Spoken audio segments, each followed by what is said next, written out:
Last time, we went and found the Sultana.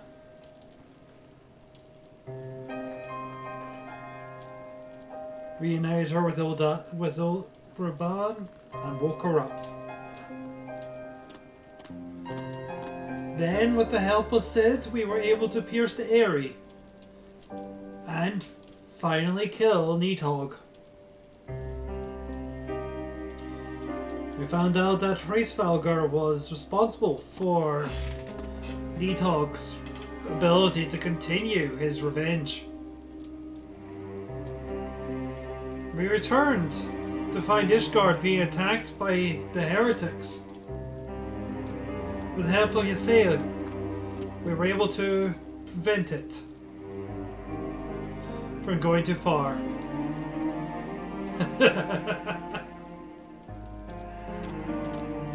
After informing Emmerich of the truth of the origins of the Say of Ishgard, of how the nobility and the lower classes have the exact same ancestral roots, Emmerich went to challenge the Holy See. He was imprisoned for this. So he used traveled Ishgard, seeking the help of a woman we would learn called Hilda.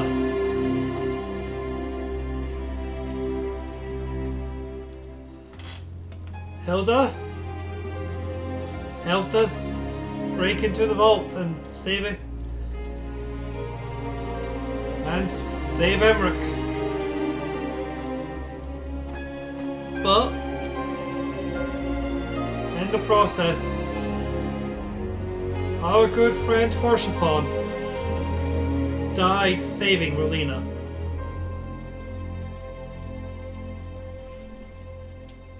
There was nothing we could do for him. And he died, telling us to remember. I will figure out this button, damn it. There we go.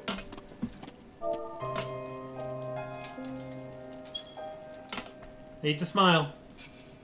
Bear suits a hero.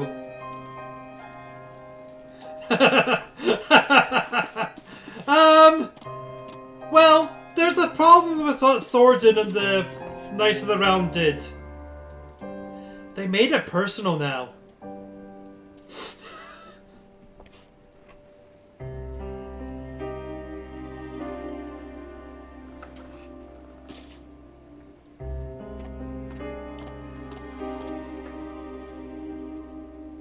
Give me a sec.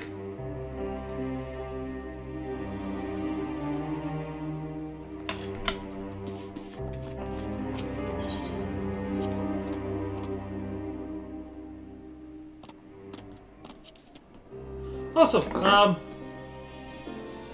we have Black Hayate.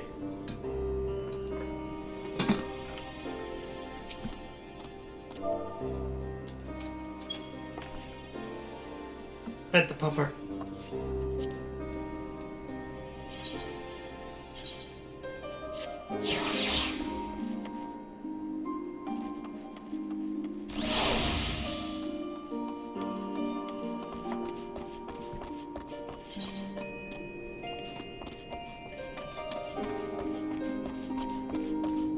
How are you doing, Ori?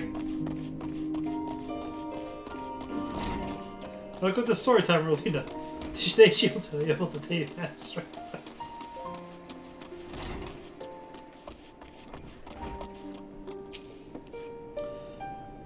Where could they be? And what does Lazarus Law have to do with it? The Soleil was eastward bound, so I sent word to Camp Cloudtop on off chance that the airship passed them nearby. Sure enough, Lady Laniette informed me that it had been sighted by the scouts. Then the Archbishop is somewhere in the Sea of Clouds. Or was, not long ago. The airship was not been seen since it disappeared into the northern reaches of the Blue Window. Alas, because the reaches firmly held by the Vanu are not easily accessible for Camp Cloudtop, House Helente has yet to establish a foothold We will need to not only an airship, but a captain bold enough to risk the beastman's wrath. I think we both know the perfect candidate, Relina. Let us pay a visit to Master Garland at the Sky Skill Factory. I see. Then I will take my leave for now. But other matters will require my attention.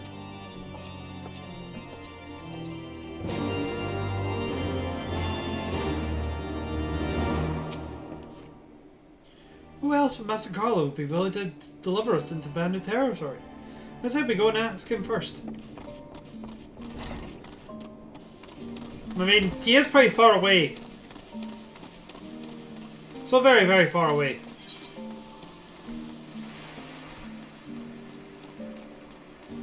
Why? It's the other side of the city.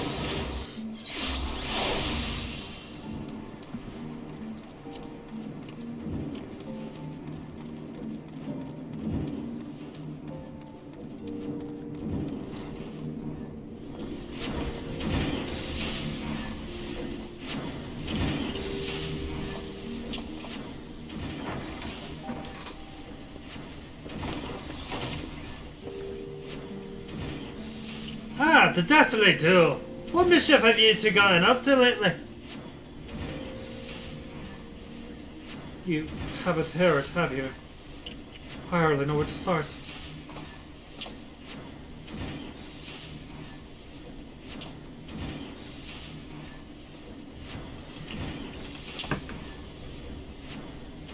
He was a good man.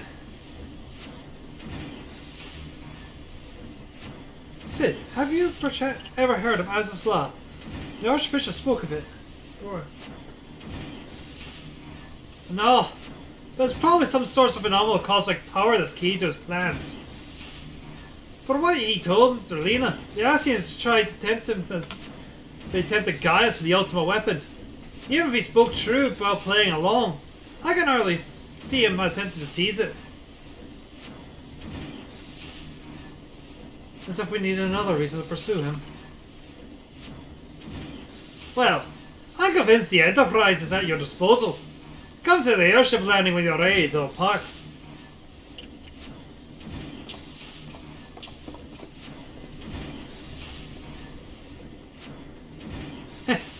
It's just as well. After pulling you out of the fire these last few times, I reckon I was due to deliver you into one.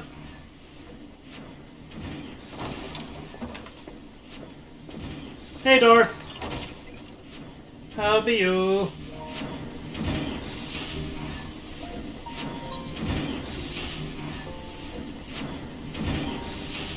Phenomenal cosmic power! Itty bitty lovely space.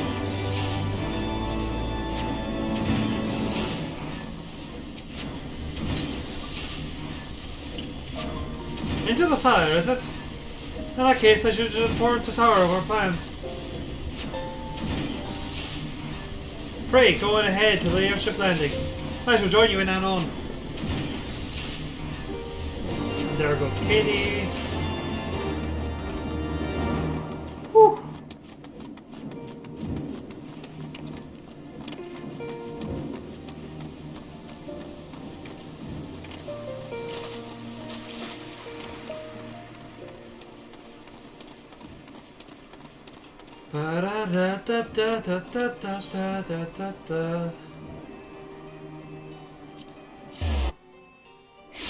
How be you, Darth?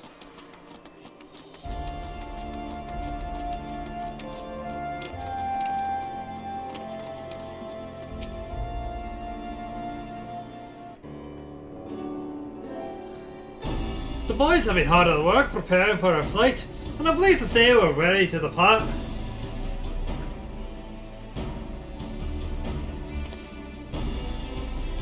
That is, as soon as the CERN. Ah!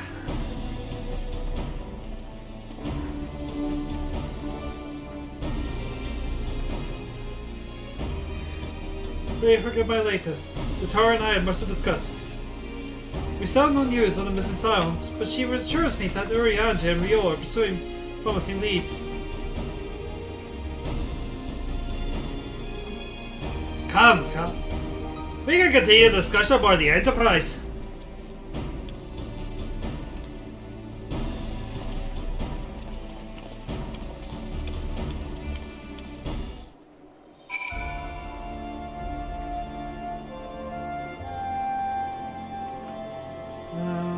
Give me a sec.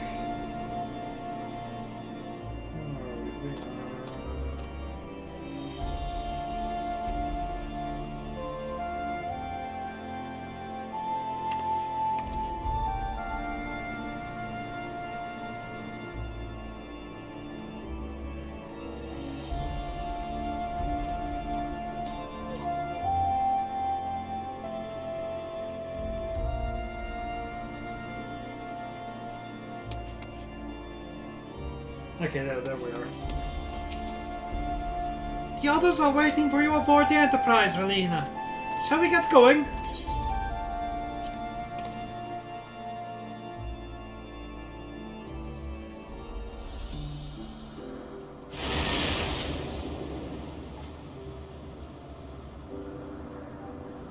To the northern reaches of the Sea of Clouds, where countless isles yet remained uncharted.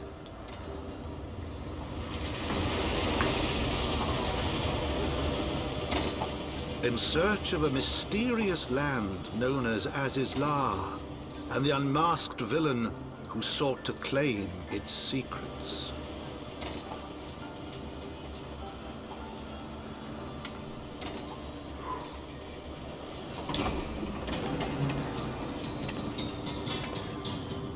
Oblivious to the new threat which followed in their wake, they came.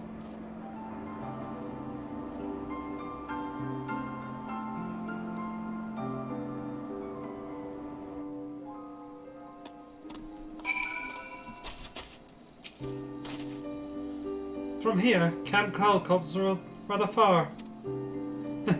Bear your guard, Relina. The Vanu could be anywhere.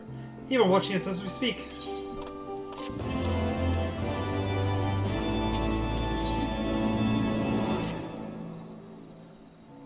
Sabina Soleil is here, and I doubt she will come to us. We should begin searching the Isles in earnest. Of course, we must remain vigilant for Vanu scouts as well. I'd rather avoid a needless bloodshed.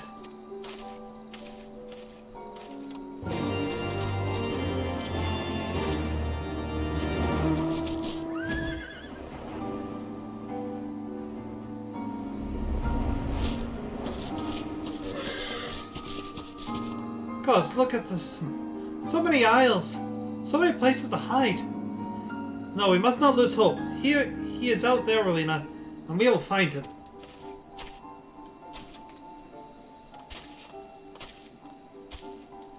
Oh, right, yes.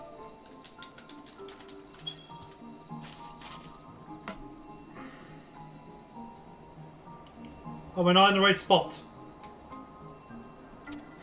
Oh no, that was.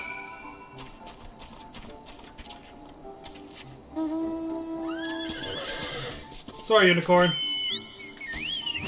This really should be the Black Chocobo.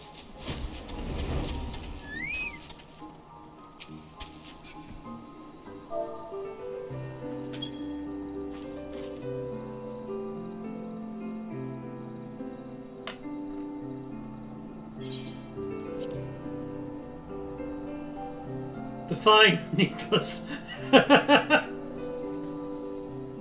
Hey. Lena doesn't always kill everybody. She doesn't like killing everybody. She's a healer.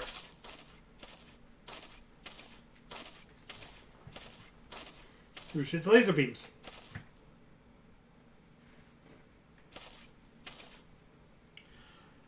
Mayhap this ever was a doomed failure.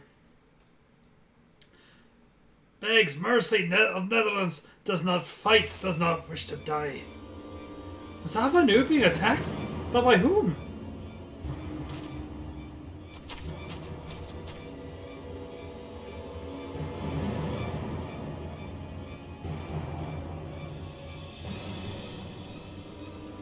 Over there!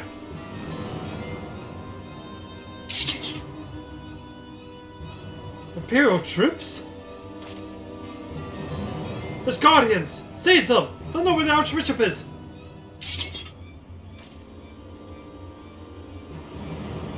The enemy of my enemy. We've no choice with me. With me, Relina. Protect the Vanu.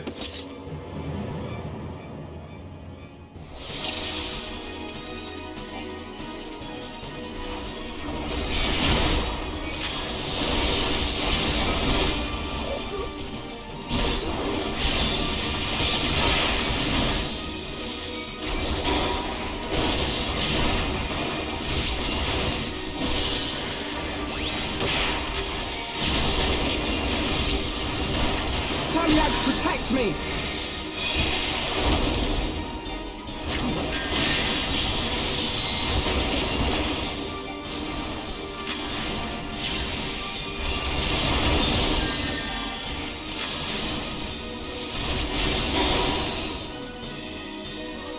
What are you doing? You're a disgrace for the Seventh.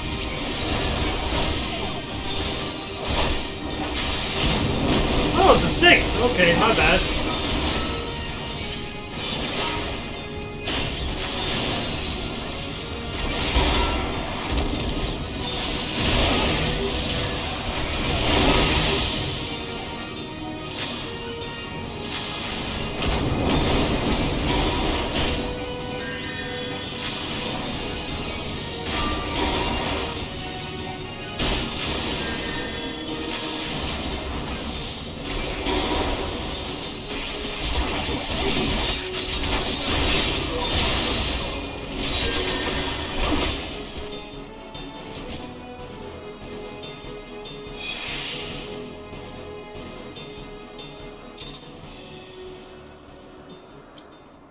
Just like when Bones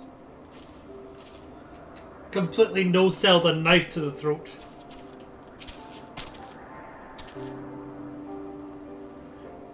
Netherlings saved Lana Vanu from certain death. Showers Netherlings with thanks like summer squall. Lana Vanu knows not what wind bears Netherlings of Cloud Sea, but warmly welcomes them. Shows gratitude with what gratitude is due.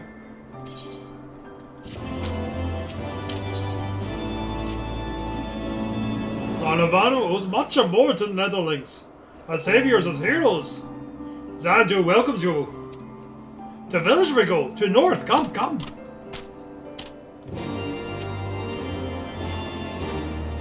So the Garleans were searching for the Archbishop and believed that the Vanavanu knew something of his whereabouts. Bethas notwithstanding, they may have had the right of it. I conclude that we should accept the Lorna Vanu's offer hospitality and visit his village.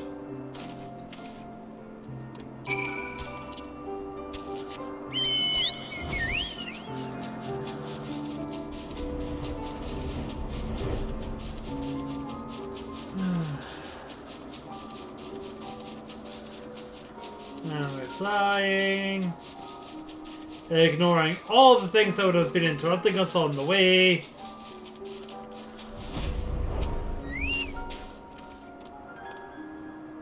I want to believe Lord Vanu is sincere in his intentions. Now let's keep your eyes open, Relina.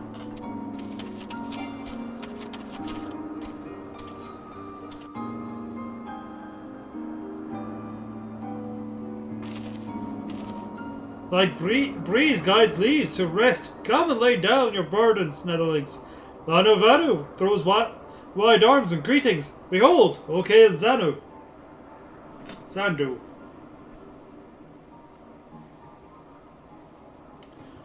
A far warmer welcome than the ones received, I think.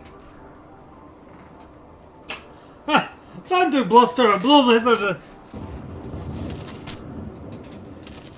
What unseen lightning begets such thunderous report? There ya! Did you see it? It's a damn flying whale again! The Imperials are at it, after it! Where?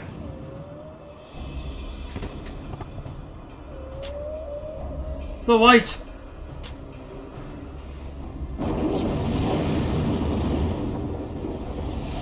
Hey guys, there's actually a double meaning to the style. He's wounded!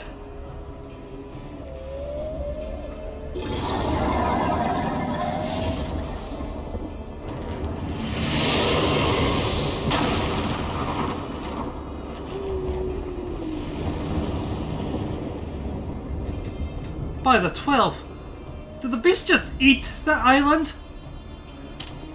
Oh, insatiable light! Oh, devourer of worlds! Why must you torment us? Bah! Lord of Vanu wastes no more words on his unfathomable deeds. Come, Netherlings! Come and break words with Chief of Zendu.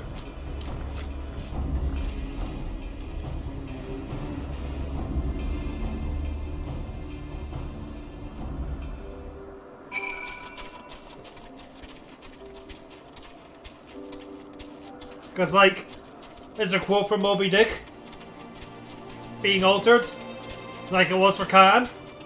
There's some sort of revenge. But also, we're hunting a white whale. Eh? Eh? Yeah, I've oversold it. With wisdom deep as nethers, as eyes clear as cloudless blue, soon of Vuno speaks of for Zundu, hearkening to his words.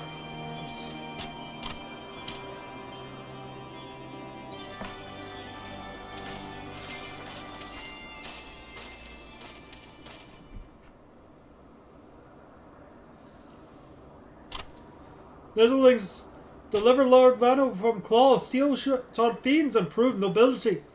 He knows not to ignore Zephyr winds and brings you before you with all haste. Soft rays to soothe the heart of sunshine to warm. Gratitude, O Sonu, chief of Zundu, is boundless. We are honoured to meet you, Chief Sonu. I am Alphonse Lavier, and these are my companions, Relina Westknight and Sid Garland. We are come in search of an airship, a flying vessel of the Nethers, which we believe is somewhere in the sea in the Cloud Sea. Ah, like the black steel shod contraption from which you saved Lon Vanu. Alas, no. That ship belongs to the Garlean Empire, an old enemy of ours. Though not the enemy we are looking for at present. The men we seek wear armour purest white, and are led by an older man in white robes. Wait! Vano hear tell of these Netherlings. You do? Are you certain? As the sun rises and falls and returns, we are. Zundu scouts can testify to words of Lanavanu. Aye, winds carry purpose and Netherlings to ears as well. Netherlings seek key to Azisla. Now we're getting somewhere. Tell us, Chief Sonu, what exactly is this Azisla? Beware the Netherlings, for blackest cloud portends greatest dangers. Look not into the heart of Tempest. There lies the birthplace of sin, home of forbidden secrets. To speak more is to call the wind. But the white devours isles where key is kept. Deep within bowels of mighty Bismarck it lies, beyond reach of the foolhardy, and beyond ours. Rejoice not in his gluttony. Lord Vanu, for his stones gives away to water and wind all yields to the white. This he knows, Chief Sonu. Madness of Vunder bellies ill for the Vanu.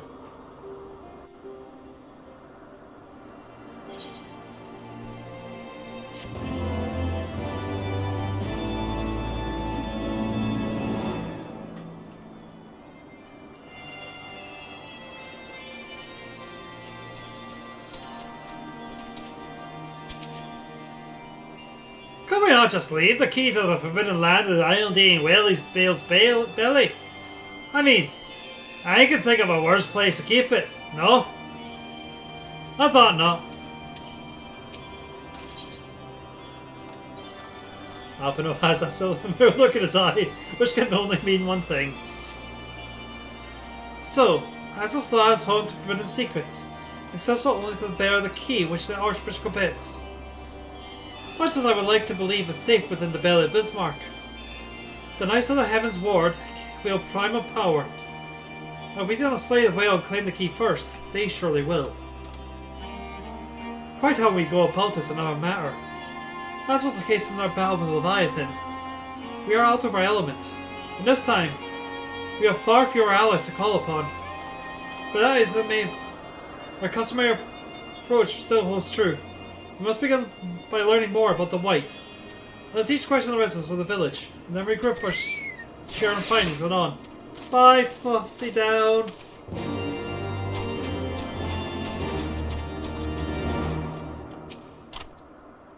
If thou wouldst seek knowledge of the White, then speak with Kuna Valley, foremost keeper of tales. but neglect not to present him with humility and respect. As sun yields to the moon, and moon to sun, earthlings must greet Kanu Valley with a bow.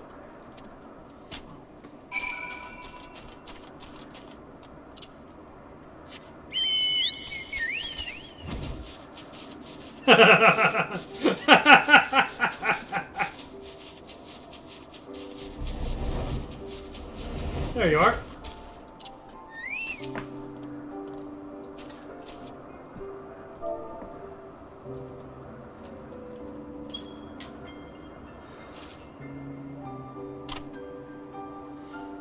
Zephyr winds at your back and sunshine to warm your brow, traveller from below. Kanu Valley, keeper of tales, hears your words, and she remembers. In times long ago, in lands elsewhere, beyond even the cloud sea, the white is one among many. Newborn, he swims besides his many brothers in seas of endless water. But hated the white is, for his brothers are purest black. So great is their contempt, their loathing, that they turn upon him and rend his flesh asunder. And so he falls, only to rise again. For merciful gods raise him to the heavens, and there he is reborn. The white still longs for the sea to which he cannot return, but in rebirth a splinter of the vine is shared, and so he opens his maw from whence came the clouds, and a new sea is born, home to him alone. Content, he gazes below, and sees others who are he, hated and hunted. He weeps, and in his benevolence he rises up, and isles of earth and guides the peoples of the cloud sea. Such is the tale of his rebirth, and the salvation of Vanu. May it never be forgot.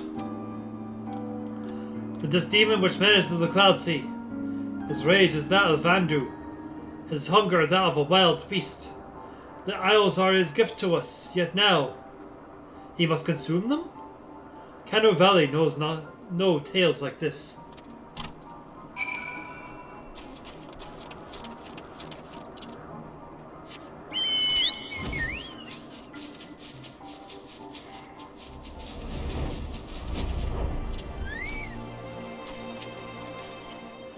Personal, I haven't seen enough of that flying feathered whale already.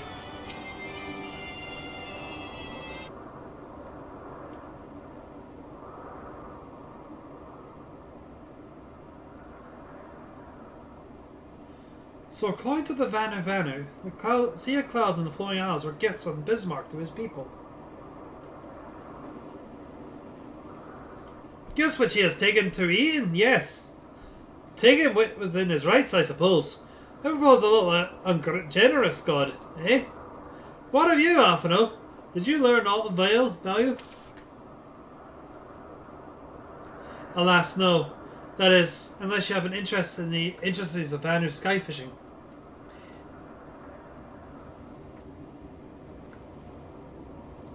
Sky fishing? My gods, that's it, Alphino! My boy, I could kiss you!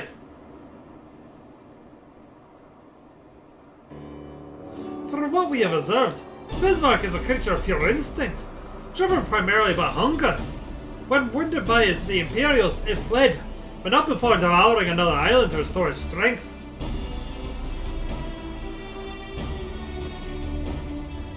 What I propose is, we tow a suitable appetizing island through the sea.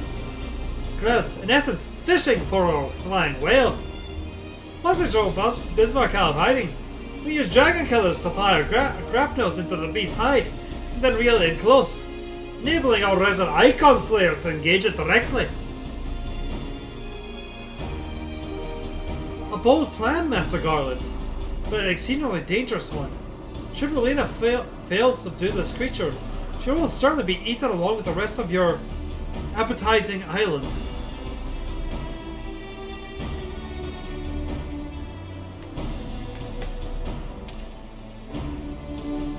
Oh, she won't fail. If anything goes wrong, I'll be in the hell with the Enterprise, ready to tow her out of trouble. I wouldn't task a task like this to anyone else. Nor I. I trust you. Have no objections to my joining you as well? Not at all. The more the merrier. Right then. It seems the boys and I have a lot of work to do at the Enterprise if they're ready for our fishing trip. Well, you two need to find me some bait. And not just any island, mind. I want a mouthful at most.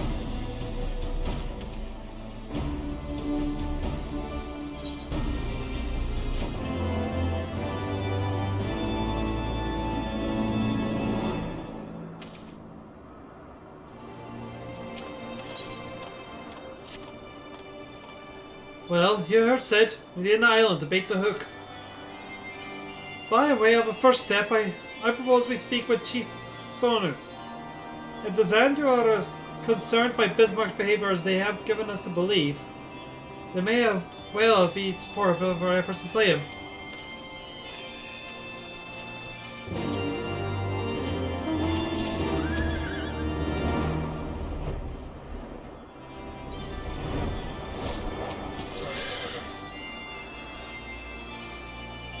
The Tramarine is upon us. The White feasts, and the Vandu rejoice in his carnage.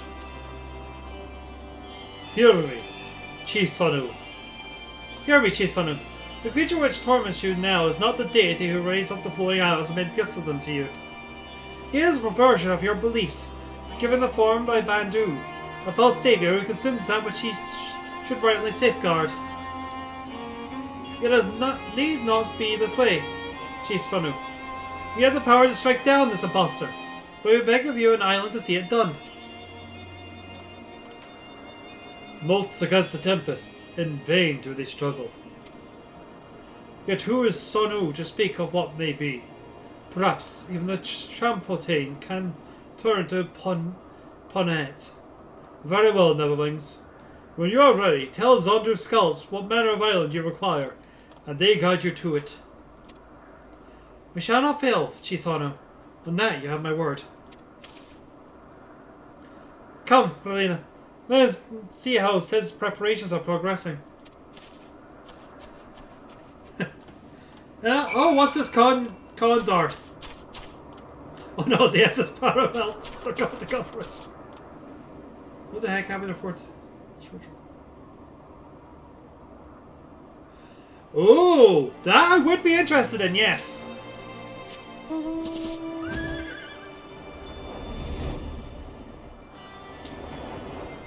And I don't think they actually can do anything about the Enterprise, amusingly.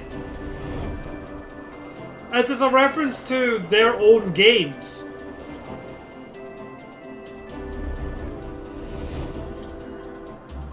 Which itself is a reference to Star Trek, but there's not much they can do about that.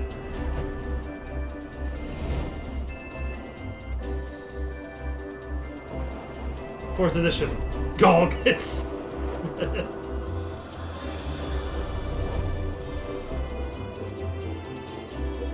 Oh, look at that, we found it. We're here already. Our Ishgardian friends have furnished us with dragon killers and ammunition, and I've taken the liberty of procuring a magic field generator as well. Rest assured, we chase and spare every link forged by manufacturing master craftsmen. If there are any lingering doubts as to their strength, know that we are originally intending to bind dragons, and we're not found wanting. Please me to inform you that the Van of Venu have agreed to furnish with an island of our choosing. Then all that remains is to confirm the readiness of the poor buggers to accost me by doing the fighting. Rowena, let Wedge know when your party is assembled. I probably shouldn't be telling you this. I don't like this plan. I don't like it one little bit. I can't help but be excited all the same. So tell me, Relina, are you ready to hunt the white whale? After you then, Relina. All aboard?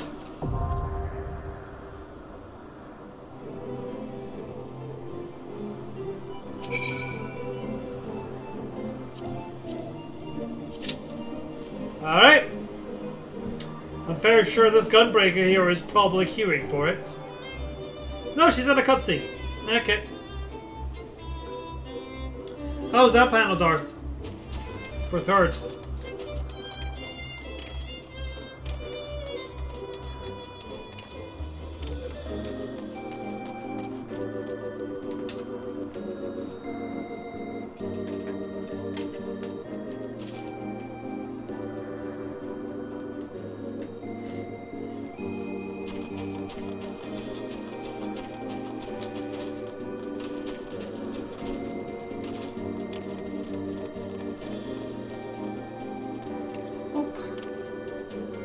Paramount can't do anything because the Enterprise historical ship name for... Ah, okay then.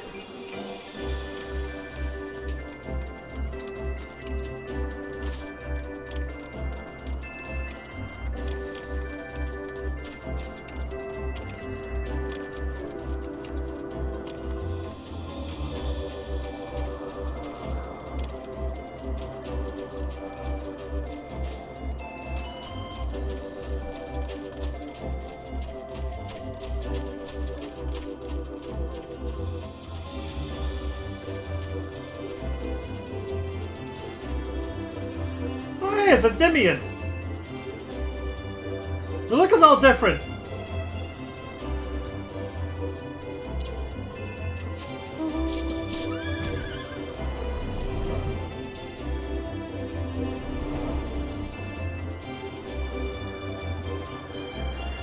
Ishgard maps are so fucking big.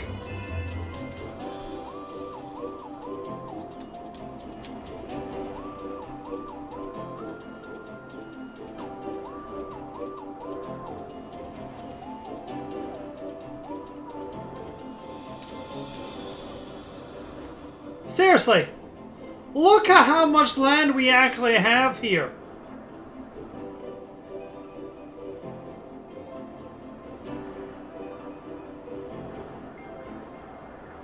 Oh, none of you have a fear of heights.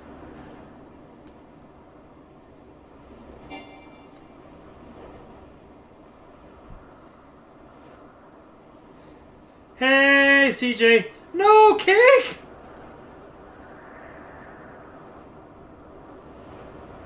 Rest in peace. That was sponge and frosting.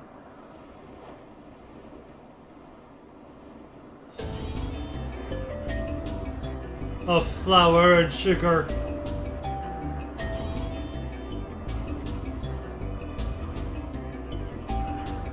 How are you doing, CJ?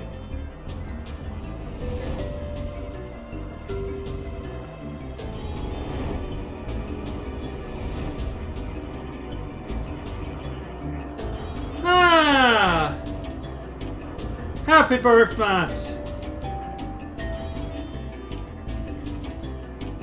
Oh shit!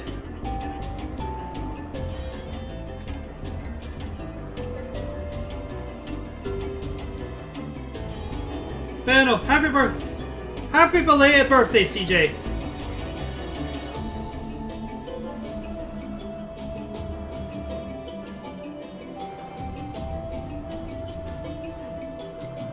I hope the cake was yummy.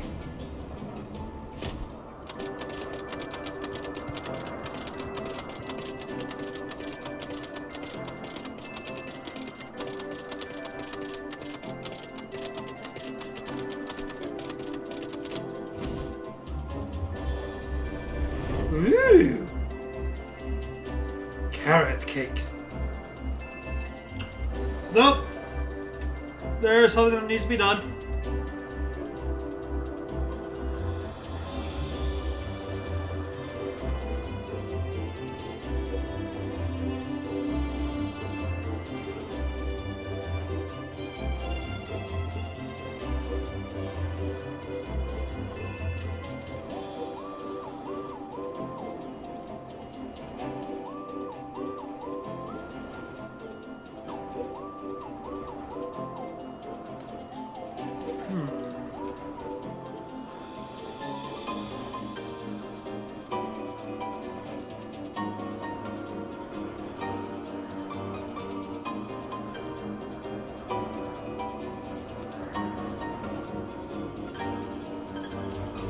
I don't have one for CJ,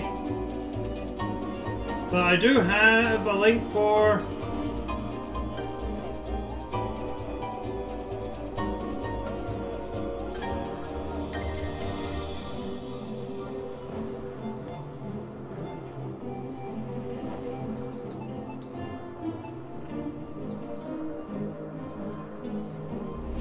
Hello.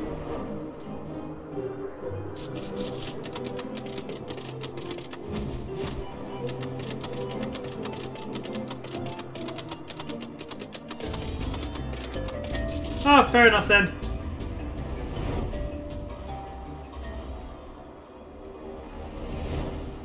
And that's a lot of enterprise.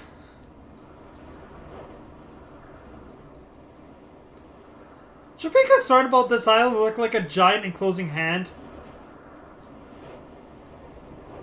Like we have a giant here, his arm coming down to smash down.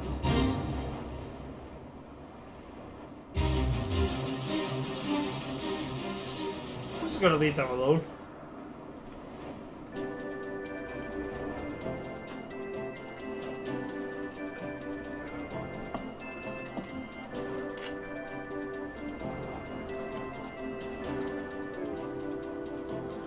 Oopity oop oop.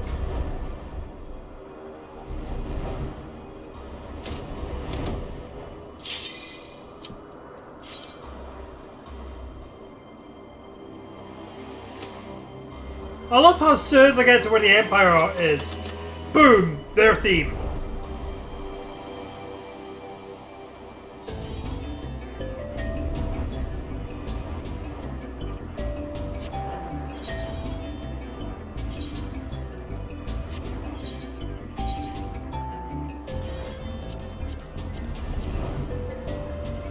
Oh, that was close.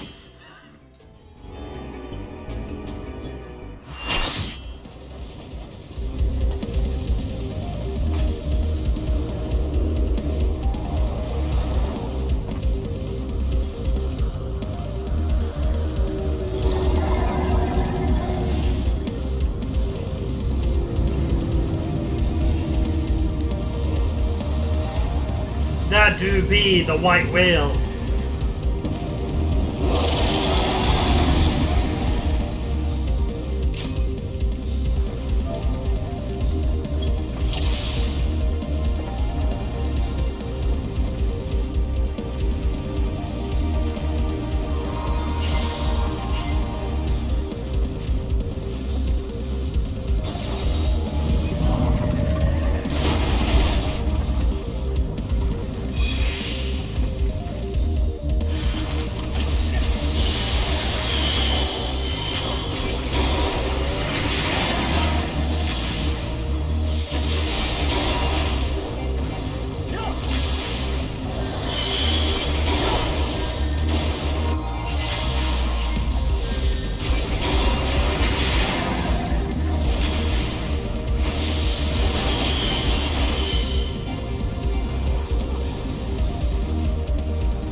Someone fell off!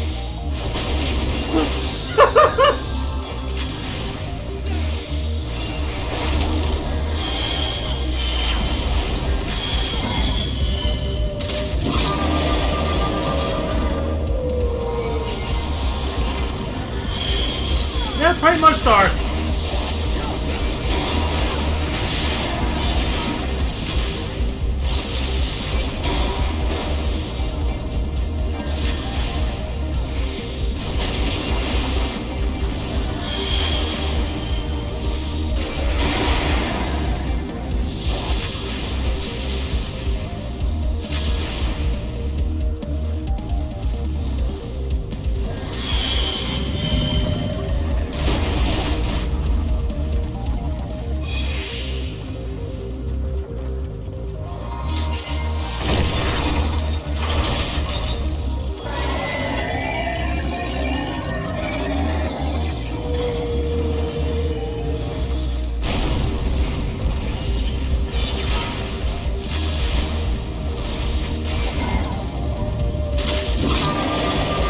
Okay, so I want a set piece where you're flying on a turtle chase with ship.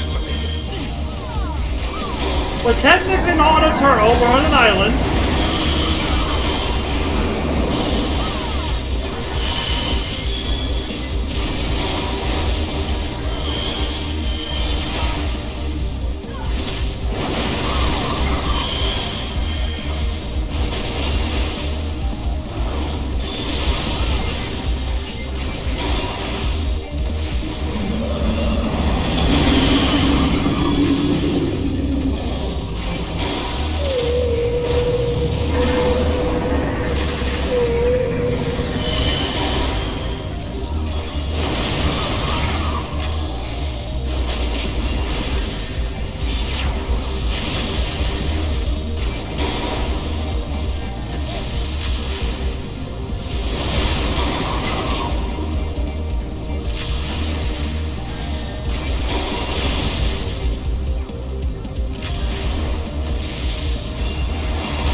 Ah!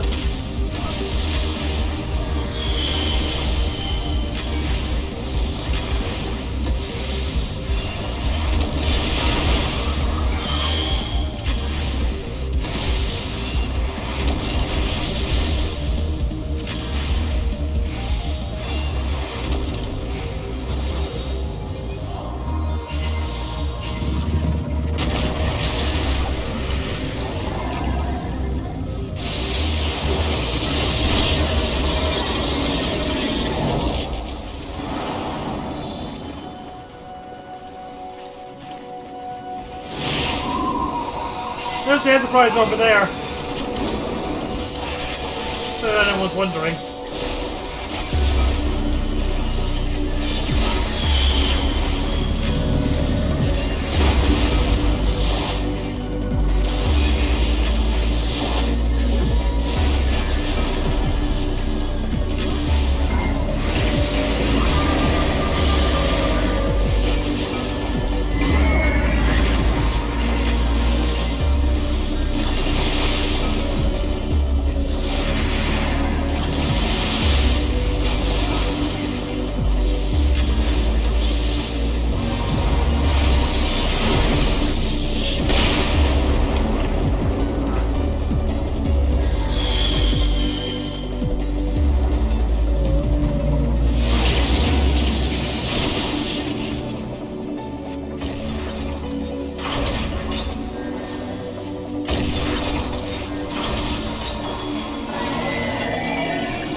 This is not even fun.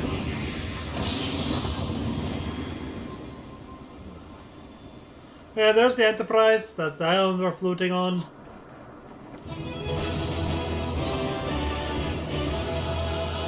You get a call.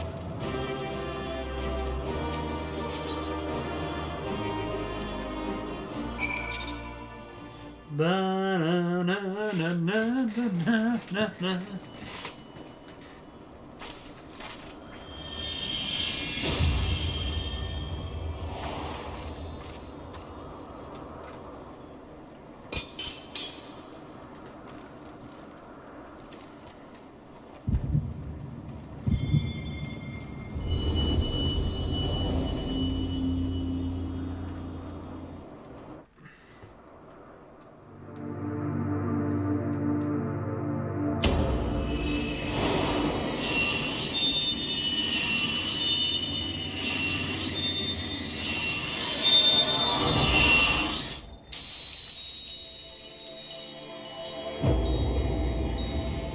Warrior light, beloved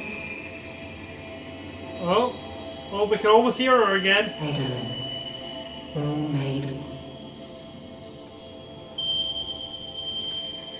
Darkness like to none known. Hearken. Receive blessing small.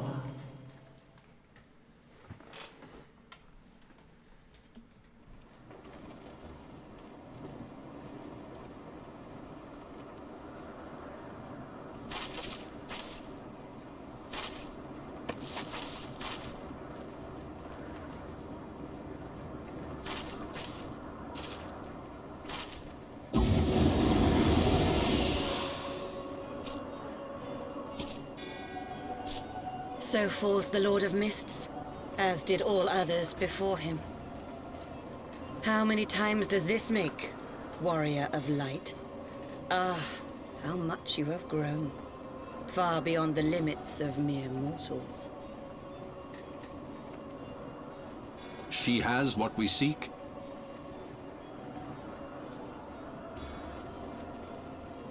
That she does. The key to Azizla and the secrets of Alag.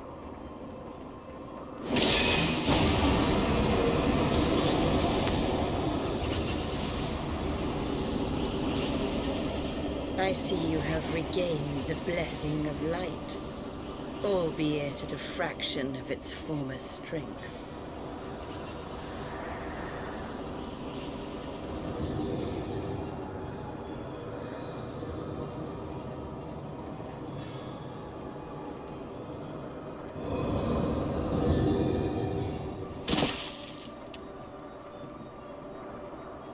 My thanks to you, Asian. And to you as well, Warrior of Light, for saving us the effort of slaying Bismarck.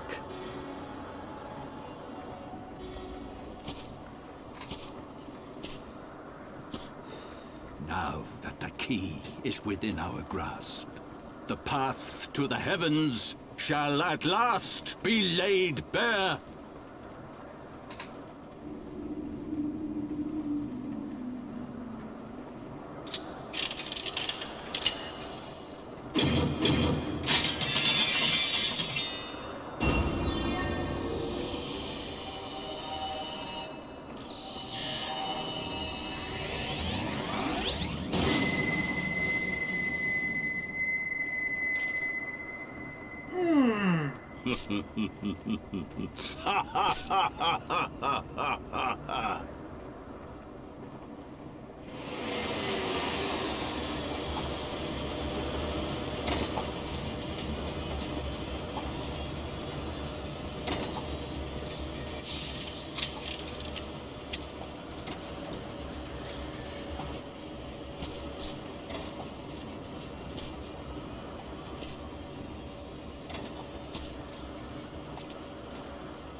By our deeds shall the wrongs of antiquity be righted, and man reclaim the reins of history.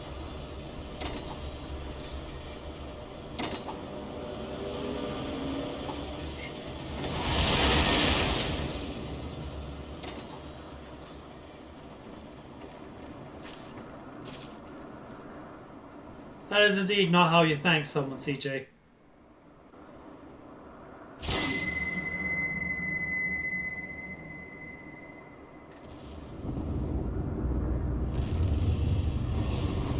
No time to make it redder than mine.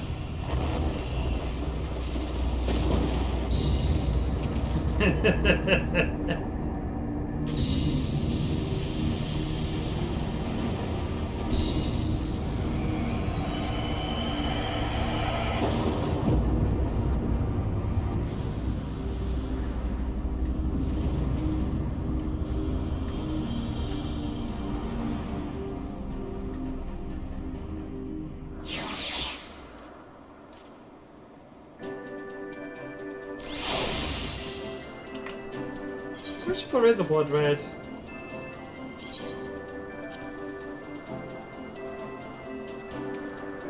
Yeah, that's it.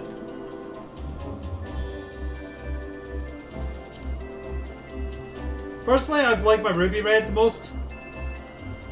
Though I also found cherry pink.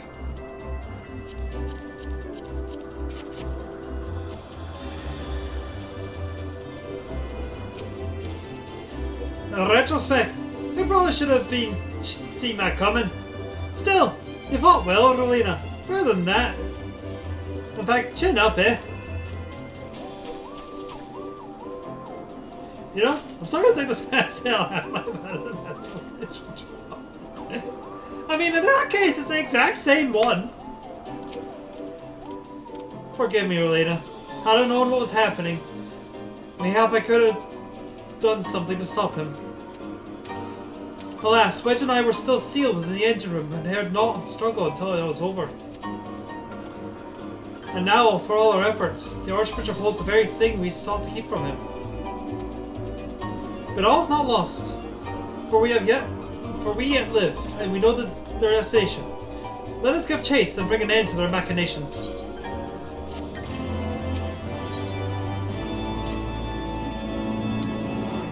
Though we failed to secure the key, we must not forget that we have succeeded in ridding the realm of another primal. We prevented the Vando's lands from being consumed in so doing. The Zandu, at least, shall be glad of our deeds this day. Let us go and inform Chief Sanu of our victory. City others will need a moment to attend to the enterprise besides.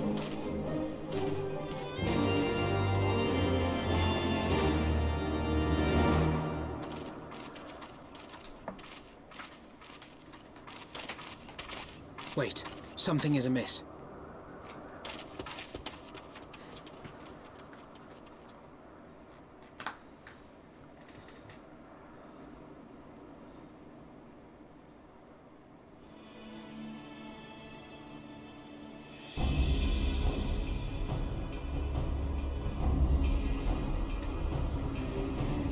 Imperial troops. And they have already secured the area.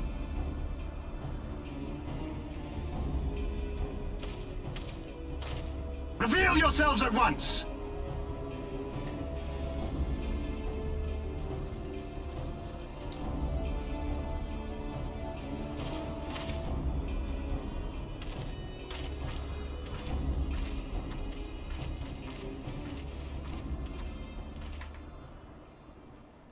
And there I was, expecting more beastmen. Who are you?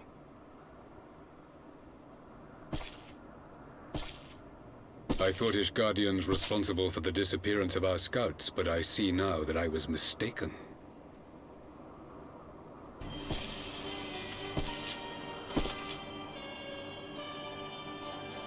I forgot you were here! Just as Warrior observed.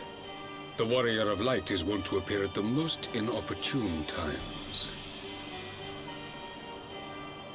The Warrior of Light? She who bested Van Baelsar? It would seem that the famous hero of Eorzea seeks Aziz's Lar as well. Hardly unexpected. The secrets of the Allagan's power to bind icons to their will could scarcely fail to interest the scions of the Seventh Dawn. You know as well as we what will ensue should these insatiable creatures be allowed to roam free. That their very existence threatens the life of this star. We but disagree on the solution to the problem. Genocide has ever been the Empire's favored recourse. And that is why we will continue to oppose your every attempt to claim Eorzea. You do not hesitate to speak your mind, even when your every word could be your last. Alas, your sentiments betray the narrowness of your view. The fate of Eorzea and its inhabitants is of little concern next to the fate of the world.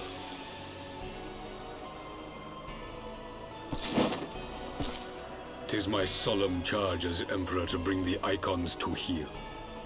If this requires the extermination of certain elements, then so be it.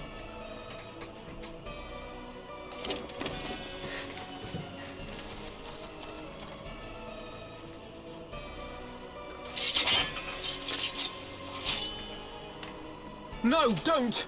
They are not his thralls!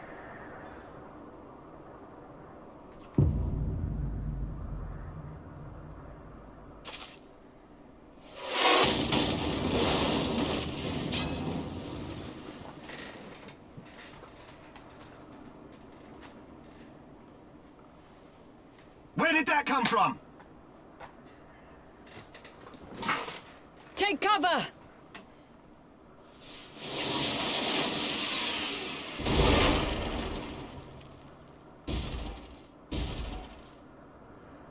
Your Radiance, we must withdraw.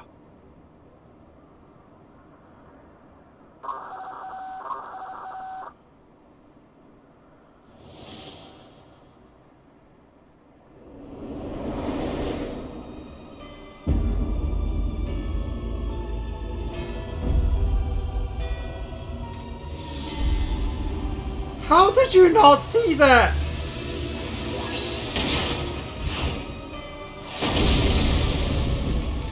We shall meet again, warrior of light. On that you have my word.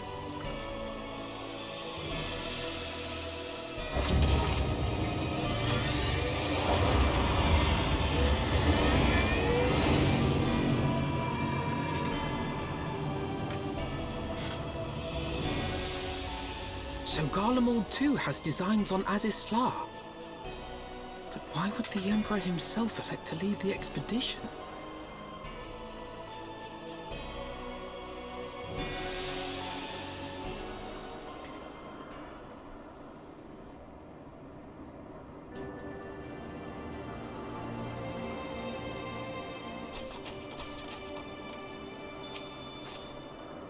Ah, the armor? I had it sent here as a precautionary measure. Never in my wildest dreams did I think I would stand less than 20 paces with the Emperor Garlemald. Varus sells Galvus in the flesh. I assume the commander that accompanied him must be the legatus of whom the centurion spoke. Ah, forgive me. This is neither the time nor the place for such idle speculation. Pray return to the Enterprise at once. It occurs to me that our friends may have run afoul of Imperial forces as well. I've yet to appraise Chief Sanu of all that has occurred. Once I have, I will rejoin you at the airship.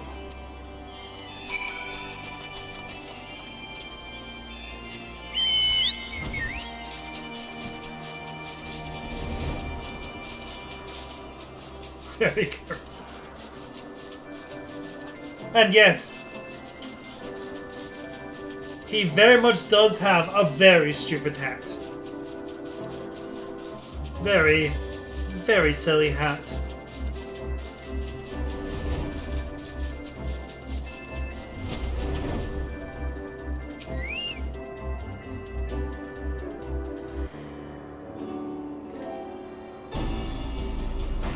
Thank the 12 you're alive, Relina.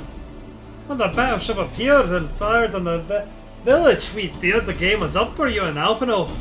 What in the Seven Hills happened out there? First the Archbishop's turned up an Nachian in tow, and now the goddamn Emperor pays us a visit. What is this, a procession of notable bastards? Who's next? The Keeper of the Seventh Bloody Gate.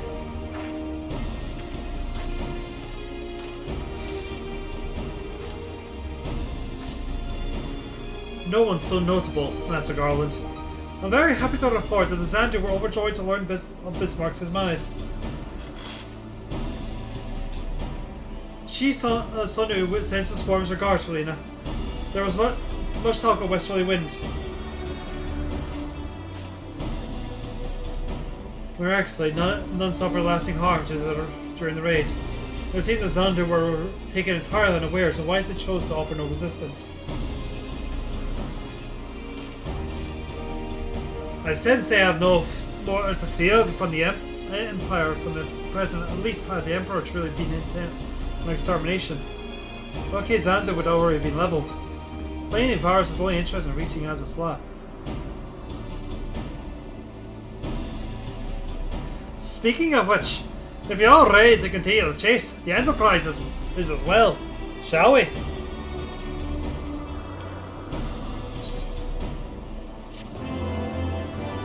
I thought I was Sid speaking for a moment there. Oopsie.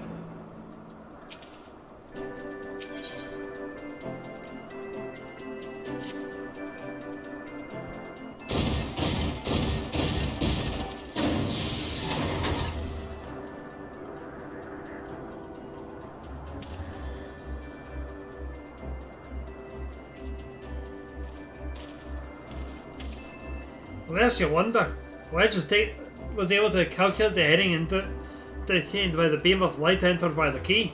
If Azel's lies in that direction, we'll find it.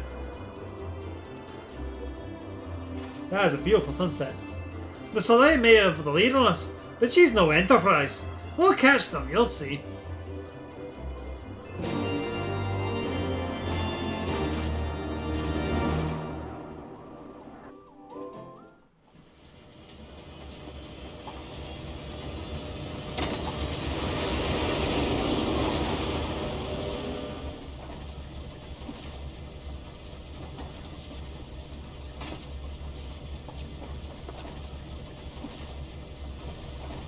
I did not think that I would ever have occasion to pilot a suit of Magitech armor again. Least of all under these circumstances.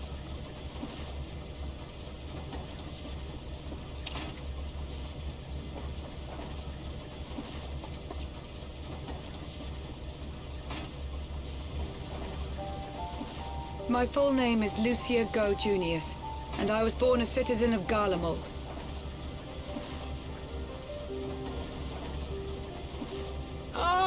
That explains it. When we first met in Ishgard, I very nearly called you Livia. Livia? Livia Sastunius? The tribunus who served under Gaius van Baelsar? Aye, she was my sister, though we spent little time together. After our parents were killed in an uprising, we were sent to live in different households, setting us on separate paths. Livia felt at home on the battlefield and chose to become a soldier, while I underwent training to become a spy. Then, Ishgard was... my mission. It was believed that Allagan relics of great worth were stored in the vault, and I was sent to investigate. Though I was given little information at the time, I now suspect I was searching for the key we but recently lost. And then I met Sir Emmerich.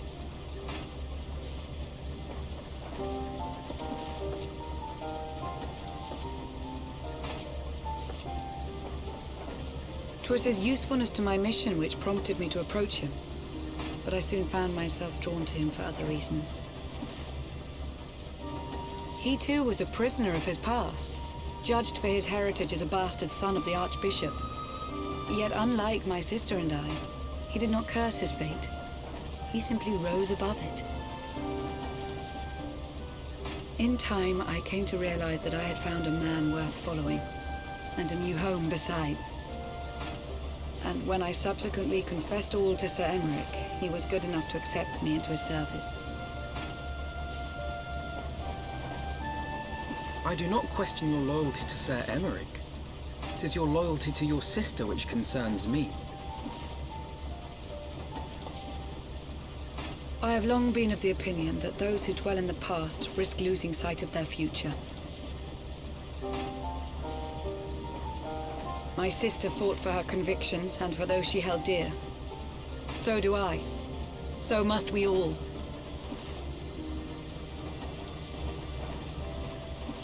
Well, I, for one, am happy to welcome a fellow Garlean to our merry band. Especially one who can make Magitech armor sing.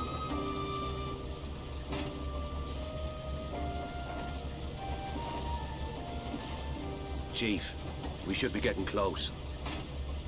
Once we break through those clouds, we'll be right where the light was pointing. Right where Aziz's lair should be. Hold on, everyone!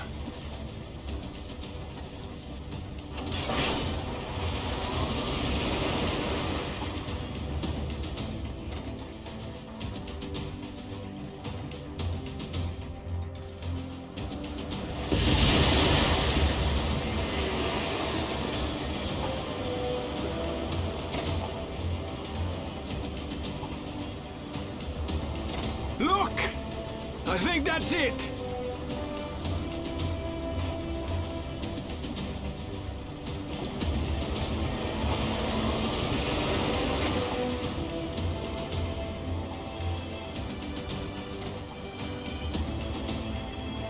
Chief, is that...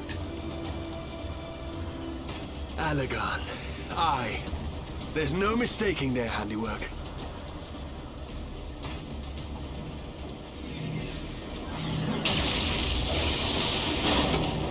What was that?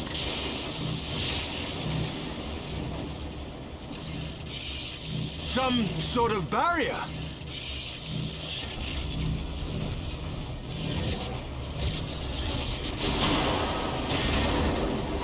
She won't hold, Chief! She's breaking up! I've lost the auxiliary propeller! Sid, it's no use! We must return to Ishgard and find another way! God damn it all! Why do the Allegans always have to make everything so bloody complicated? Well, they're very long dead, Sid.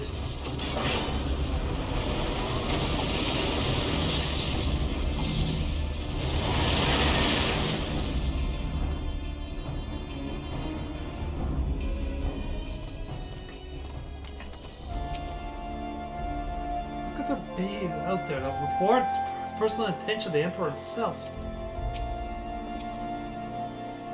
That's why they're dead.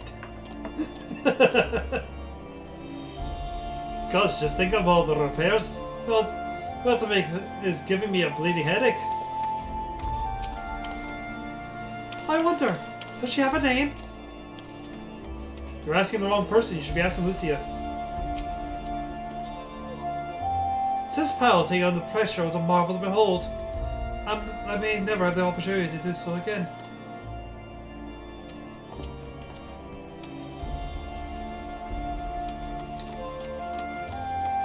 Oh, okay. That name confused me for a second. Ah, well, barely finished repairing the damage occurred during our sky fishing trip. On the other hand, any lander you can walk away from, as they say. I can only presume the Soleil passed through the barrier unscathed. That would certainly explain why the Vanu called it a key.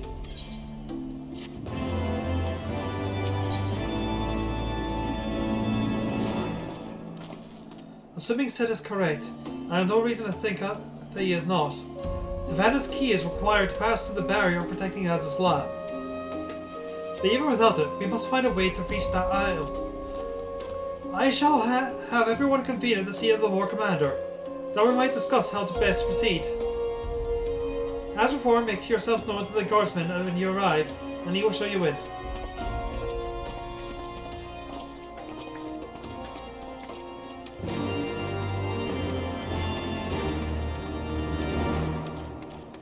That's very much a part of why they're dead.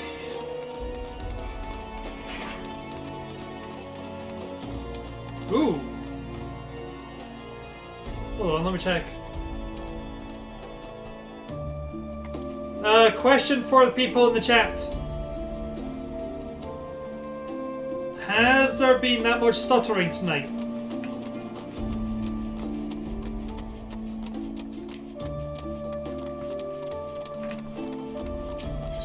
I'm having to use my backup router at the moment. Okay, that's good.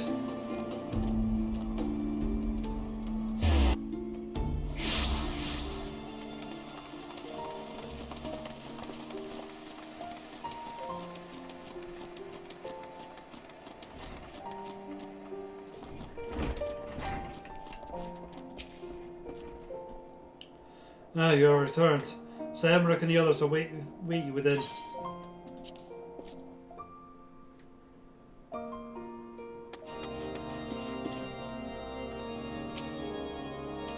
Welcome back, my friend, and pray forgive my earlier display.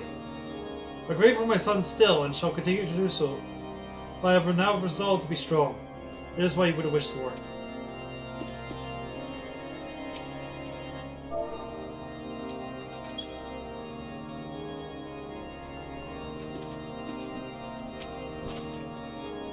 But we know little less of that slot. One thing is plain.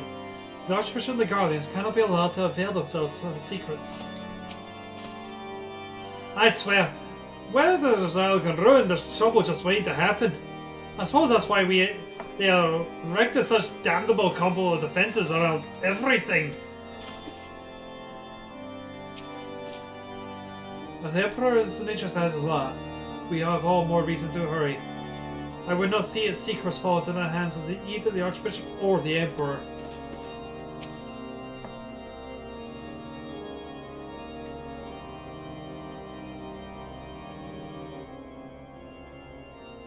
In summary, the Isle owes its lofty position to the industry of the Allagans. And we can be all but certain that the Archbishop and his cronies are enjoying the view from its top. I see. If we are to join them, we will first need to pass through the Isle's etheric barrier, which is, alas, more powerful than most. Powerful enough to make a mess of a perfectly good airship at any rate.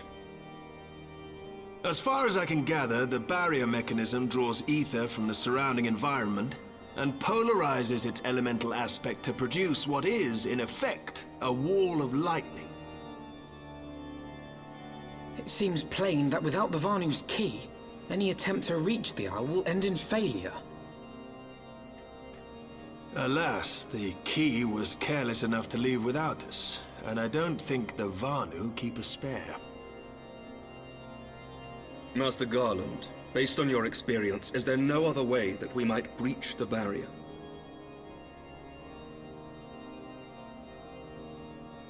Well, in the past, we've beaten similar barriers by nullifying them with elemental converters. But the one we're up against this time dwarfs aught we've encountered before. The Enterprise simply isn't large enough to bear the requisite amount of crystals.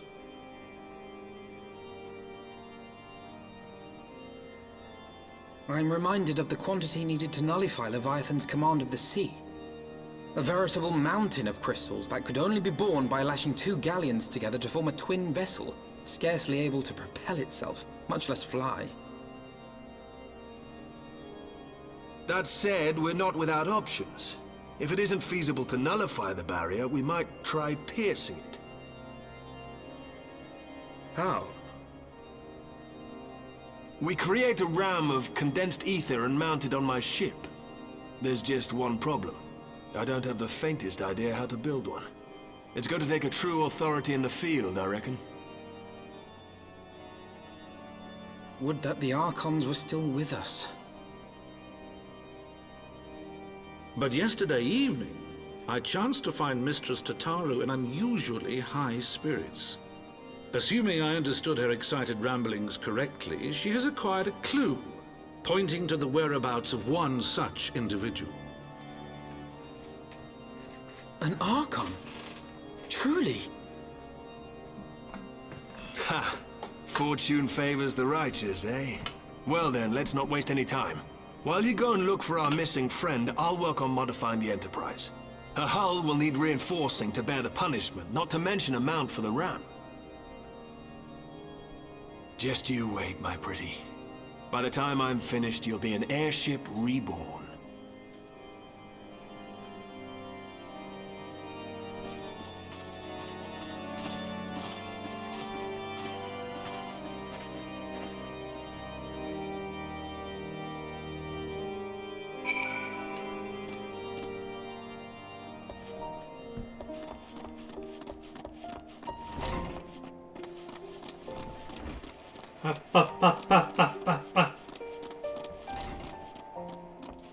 Whoop!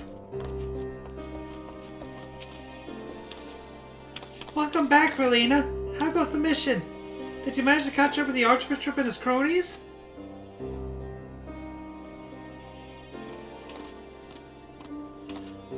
So, you finally arrived at Aziz's Law. Only to find your way barred by some sort of barrier. Typical. But it's not all bad news. I made progress in the search for our friends. Don't worry, Relina. We'll get to Aziz's Law yet. Should we not spend our days slaying primals, but Tataru is no less a scion than you or me.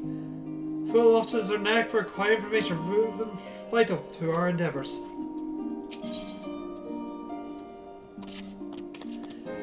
When you fled the victory feast, you used the ancient water course beneath the city, right? Well, shortly after things went back to normal in Oda, I asked Marshal Turpin to have the tunnels searched. A logical place to look. It was there you lost contact with Ophelia at anchored your soul, was it not? Dare I ask what the Marshal found? I don't actually know. Pippa's message just said that there would be a discovery, and that we are to come to the Hall of Flames at our earliest convenience. I dare not think what it might be. We shall depart at once. Totaro, let Ryandri know to Fedorius and Oda. He will wish to be present as well. Yes, sir!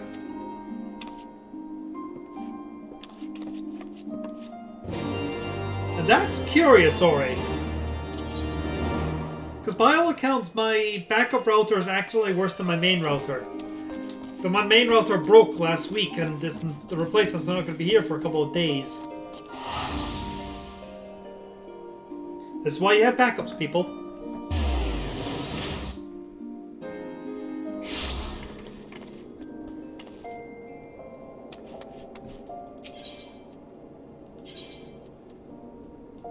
Oh.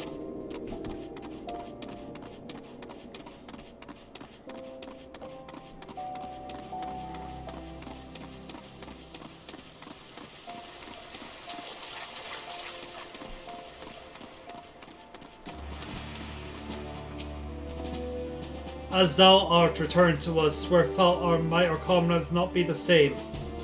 Never shall I concede them lost till I've seen proof of their passing.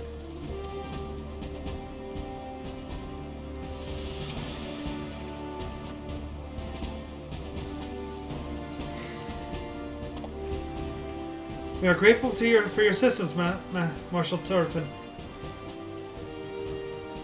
You saved our grace and father both. 'Tis the least I can do to repay you. Forgive me my impatience, Marshal, but your missive mentioned a discovery. Yes, of course. As per your request. I and my men scoured the waterways almost immediately. We encountered a difficulty. An entire section of the tunnel had collapsed. With the minimal concern cooperation, however, we were able to remove the rubble, which yielded the bodies of a dozen crystal braves. Go on. Be easy, Master Alphino. Your friends were not among the deceased. That alone is cause for hope. And then there is this.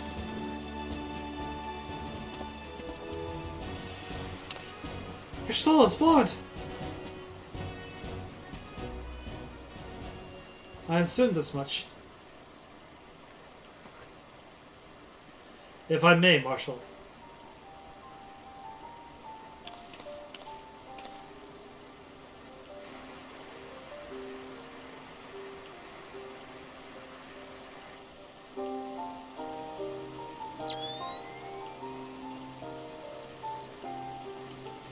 Tis as I did summarize. Judging by aetheric imprint upon the lingereth yet upon us this wand, it has surely been employed in the casting of the most uncommon magic. Namely,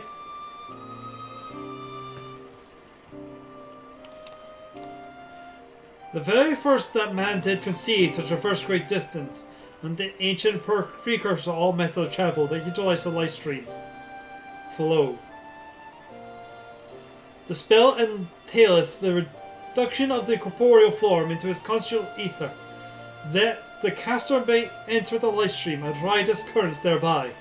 Unlike the teleportation magics of modern times, requires not a lengthy incantation. That your soul should choose to employ such a spell bespeaketh the need for haste. All of you suggest you managed to escape. Would that be so simple? Know that the scholars of Charlian forbid the use of the spell, and with good reason. The caster hath but limited control over his course, for every mage who come unto safe unto his destination, another would be set adrift in the light stream, never to emerge. What? No! No, you can't mean... Be not downcast, my friends, for there is yet hope. 'Tis like that your soul's patches hath left traces in the light stream. Could we but follow these to that point at which the magic was invoked, we may yet find her. To the Sildith evacuation site then. Our thanks for your aid, Marshal. Do not mention it. I shall pray for you Lady Stola's safe return.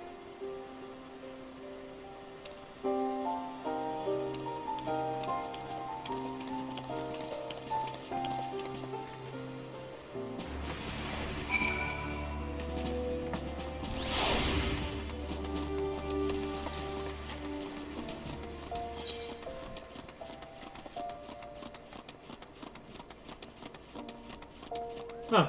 It'll be quicker going from there.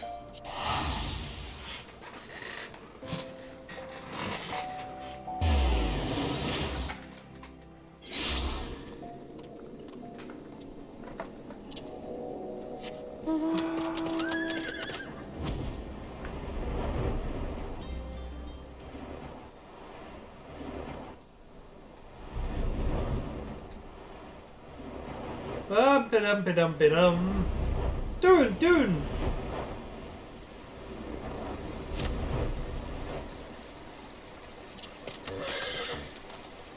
Evidence of your Stola's passions that will be made by fate time, but may have some few scant traces yet remain to guide our steps.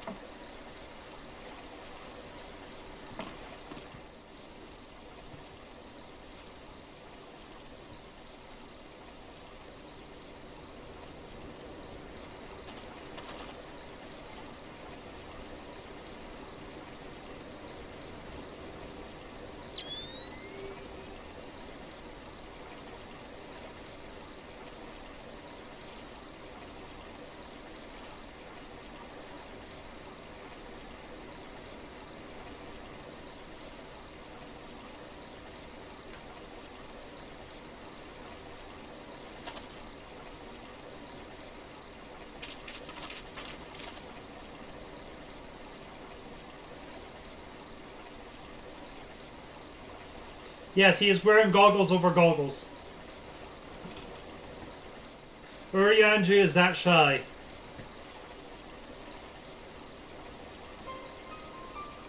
The trail leadeth to the north and east, unto the bosom of the Twelveswood.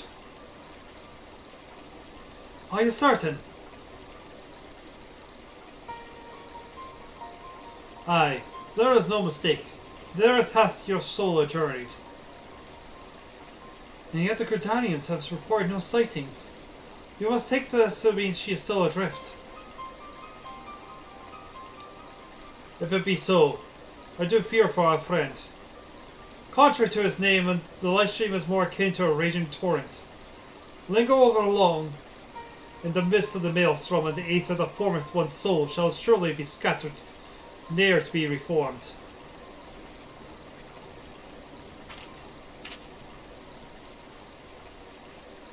We have no time to waste. Orianji, pray explore all possible options for reversing the effects of this forbidden magic. Melina, Tataru, we three shall press on to Gridania and petition the Elder Seedseer's aid.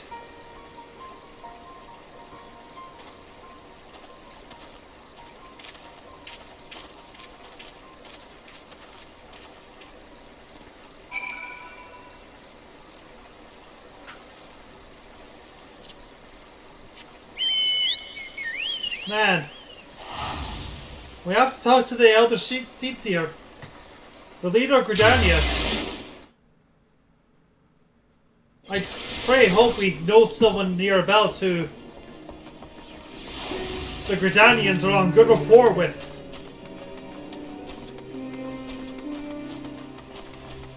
And a shit ton of favors too.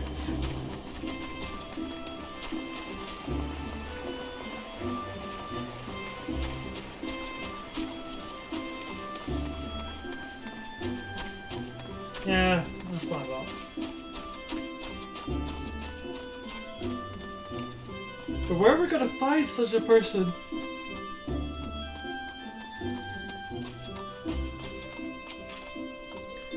Hold on, your Stola. We're coming for you. It is said that the elementals received the life stream. If we suspect your soul is still adrift in this mist, they may be able to find her. If we are to appeal to them for assistance, We must needs do this so there are other chosen, the Pagel. It's imperative, therefore, that we speak with Kanisana without delay.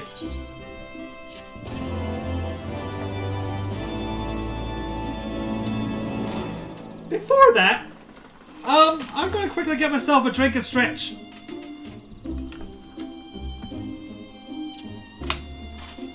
We are saving your Stola. We are saving your Stola. We are saving your Stola.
I have returned.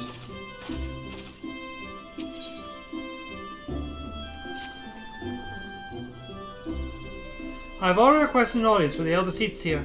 She will receive us in the lowest stand presently. We need but speak with the conjurer yonder to be admitted.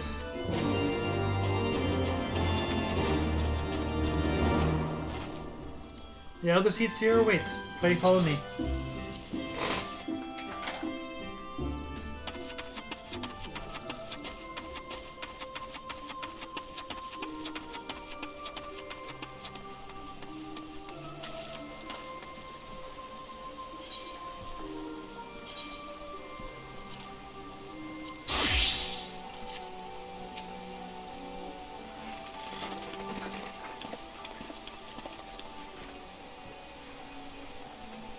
Be welcome, my friends, and speak freely. I gather your suit will no delay. I will not, my lady. Pray forgive the abrupt nature of our request, but it's a matter of life and death.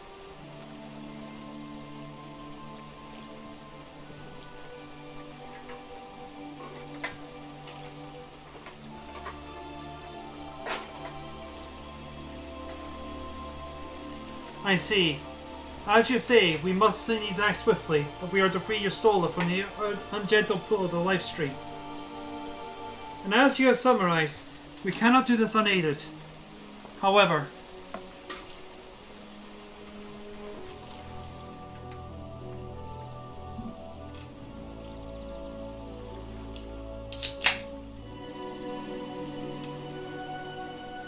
in requesting the Elemental's assistance to find your Stola, you must needs be aware of one difficulty. A difficulty born of the fundamental difference between man and Elemental. That being? In perceiving the world around him, man relies upon senses such as sight and sound. For the sake of convenience, he gives names to such things as are near or dear to him.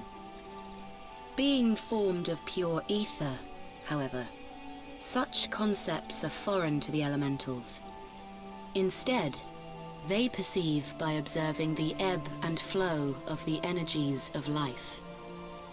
So profound a division cannot be bridged with simple discourse. The elementals' voices stir not the air, and thus reach not our ears, while our words are but wind to them. Though we seers can commune with them through feelings, naught that we can impart will serve to aid them in identifying Y'shtola. Nay, they must needs be presented with ether which is akin to hers. If you could but find a family member. Oh! I know just the person! Y'shtola has a sister who came to live in Gridania. She told me about her once. Well, that's convenient. Oh, that is most fortunate indeed. Pray, seek this sister out then, and bring her to Evershade. There, we shall petition the Great One's aid in finding your lost companion.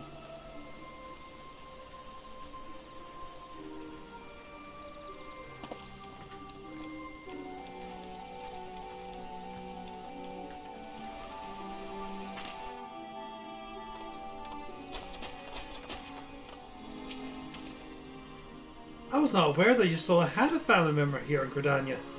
How very convenient. Forgive me. I've been so accustomed to being laughed at by the fates. I can't help but mistrust them when they smile on us.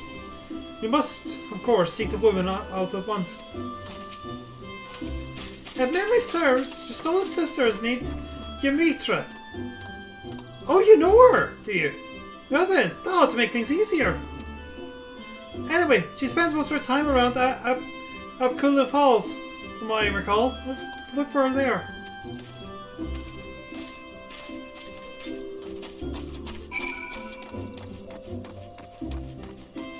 Which quest line is Ymitra involved with? Well, we're both a Gridania. Probably met her at some point. La da da da da da da da da da.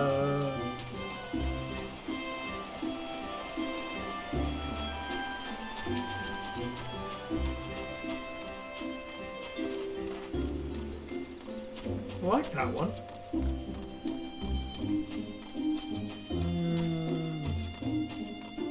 Okay, it's the full Eastern set then.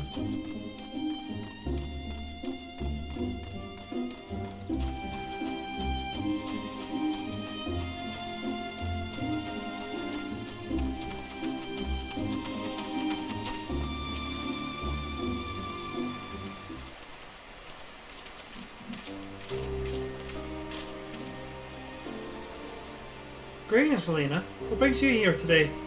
I see that you have companions. Lady Ymitra, it is an honor to meet you. My name is Alphen Olivier, and this is Taru.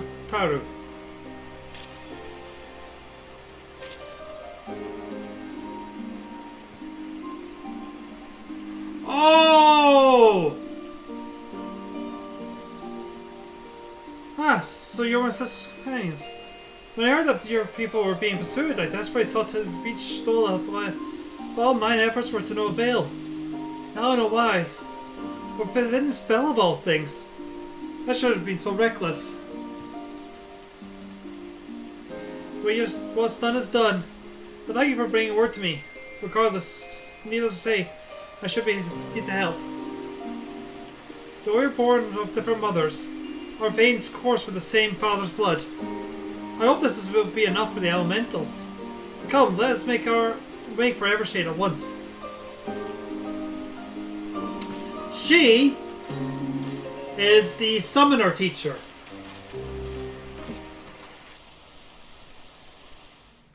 If memory's ticking correctly.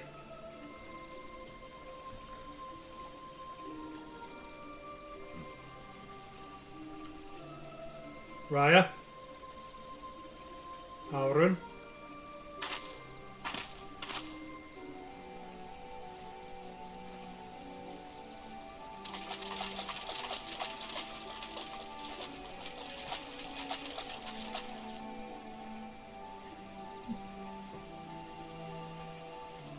let us begin. Raya O, Arun, if you would.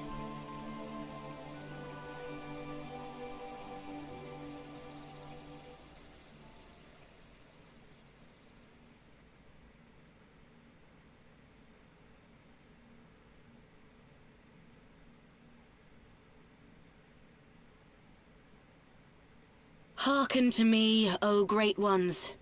Pray give yourselves to the life stream, a drifting soul to find.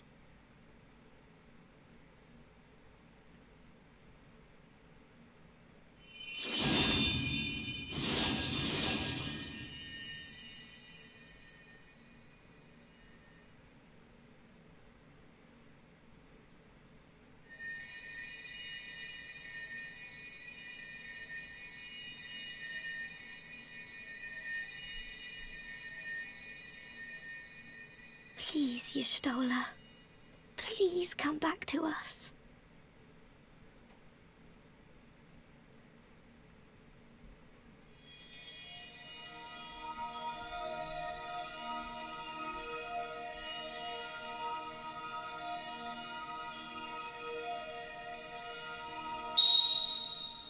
There.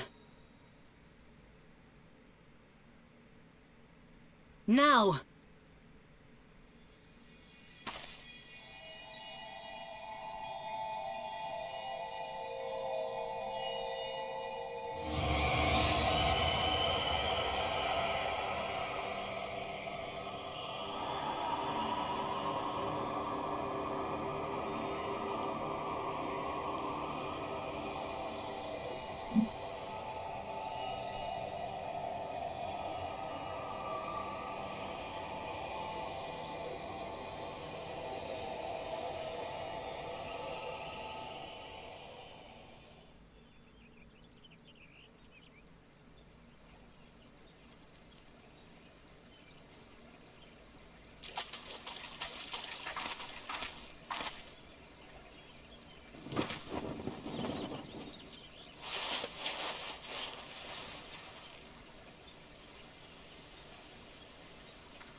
A room has been readied at the roost.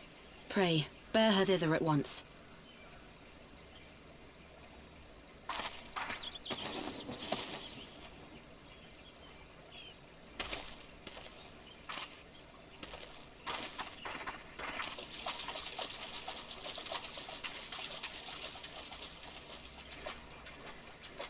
Taru will not be denied.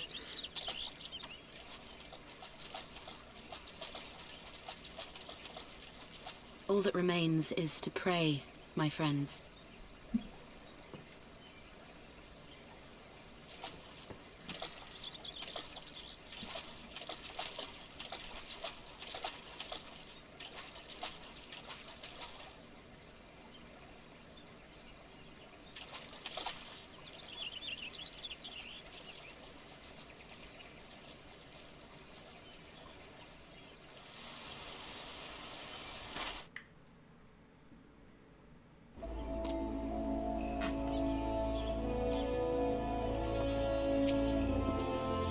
Let us pray Y'shtola awakens.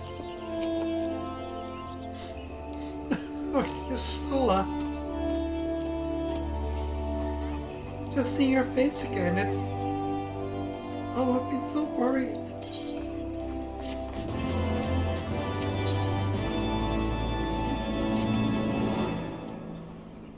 Y'shtola is to remain resting within an inn room. Though she's still unconscious, the signs are positive. The conjurers say she is in sound health and should awaken before long. Isn't that wonderful? Now while we wait for Y'shtola to wake up, I thought I'd take the opportunity to finish my little surprise for her. It's something I've been working on for a while now, and I hope that she'd one day return to us. It wants for just a couple more items before it's ready. I've already placed orders for these items. Could I ask you to retrieve them for me? One is with the Leather Workers Guild and the other is with the Conjurers Guild. Speak with Mistress Giva and Brother Izumi and they will take care of you.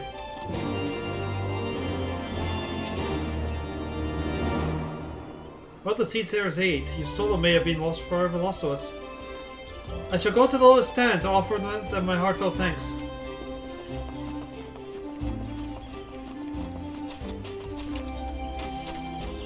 Also, congrats for reaching 17! Hostile takeover!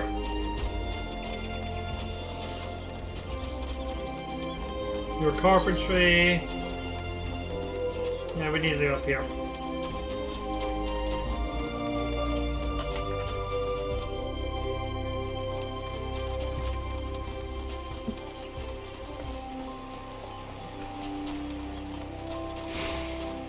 Wait, no, leatherwork is back here. It's over there.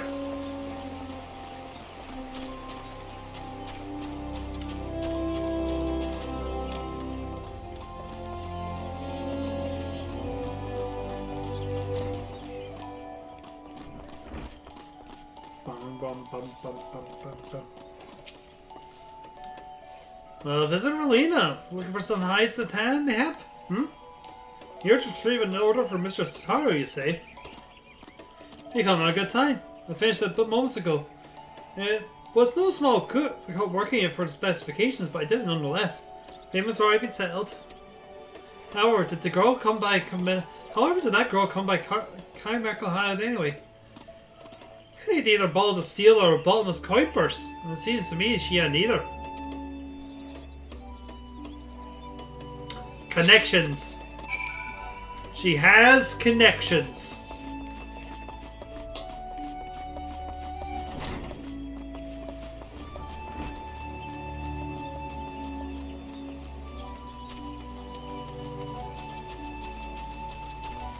Now to the Conjurers.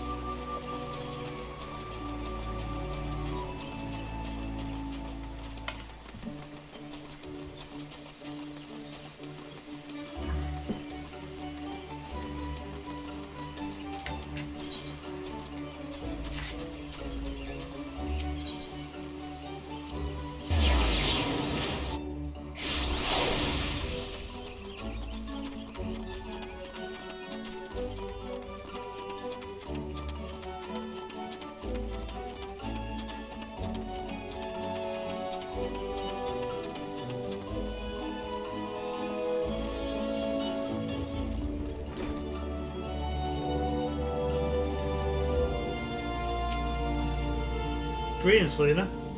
I trust you have aged well. Have been well. Is there all you require of me? Ah, yes, Mr. Sataru's order. As request has been sanctified in the sight of the elemental. I know not what she intends for the staff, but it is the most singular hour. Even one possessed of my experience would struggle to wield it.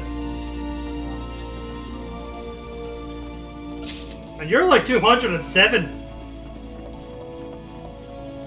That is terrifying! Up. Up.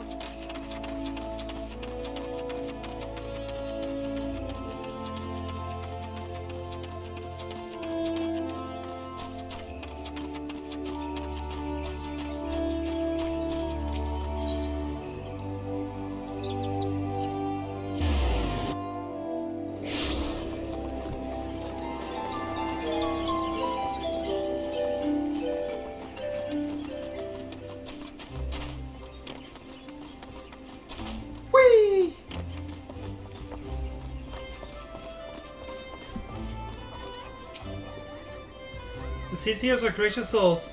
It gives me heart to know that they are our allies. Ah, you're back! You have the items, I hope?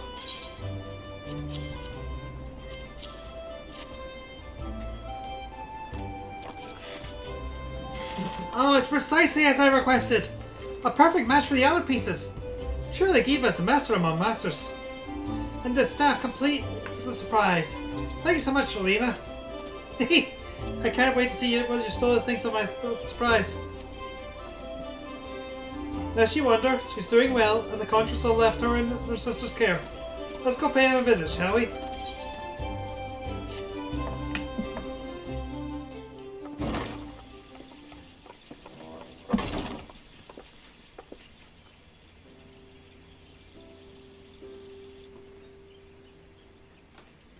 Stola! I'm so glad you're back!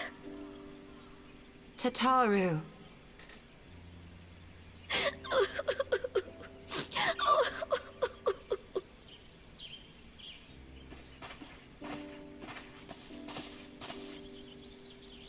You are safe. Thank the 12.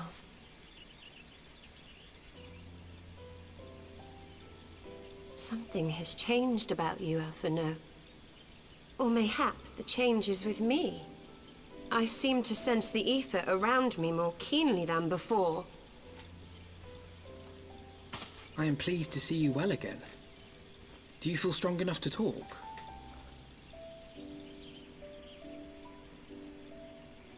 Worry not. I am well enough.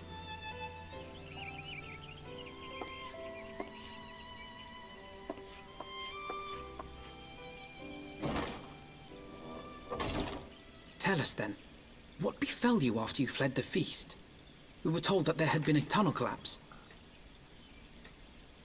That was my doing. I brought the tunnel down that you and Minfidia might escape. At the last moment, I invoked a teleportation magic, in hopes of spiriting Thancred away at least.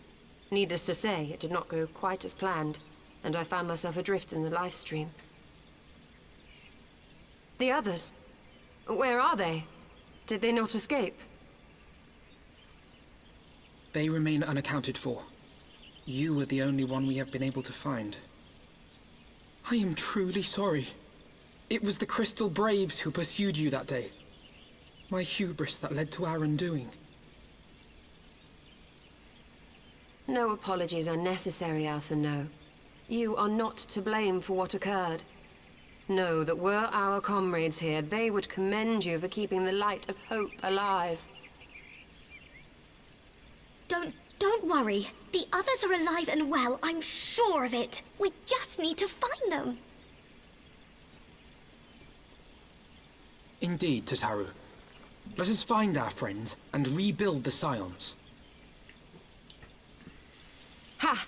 There is the Alphino I remember. And I feel much the better for his return. 'Tis time I arose.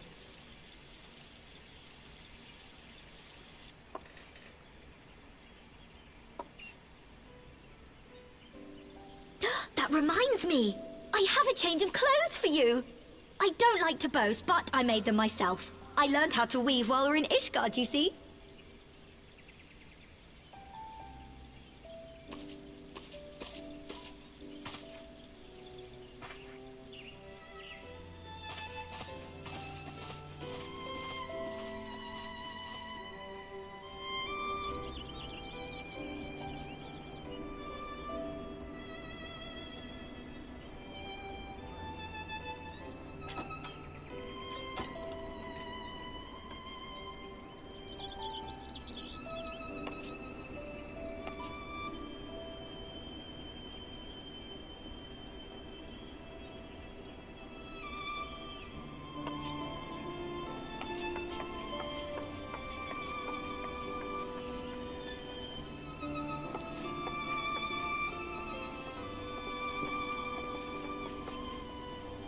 Tataru has apprised me of all that took place in the aftermath of the assassination plot.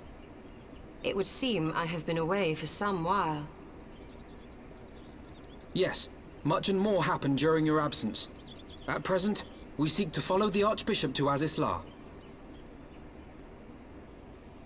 And you want for some manner of etheric ram to pierce the floating isle's protective barrier?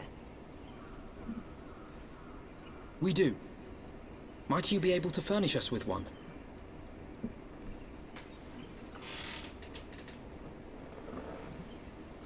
A means to prise open a hole in an Allagan barrier. And one large enough to admit an airship, no less. Nay, I lack the knowledge to devise such a weapon.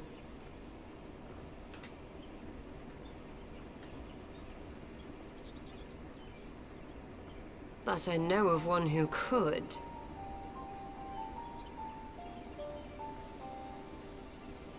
A leading figure in the field of etheric research, and one of the finest scholars ever to grace Sharlayan. Matoya, my former master.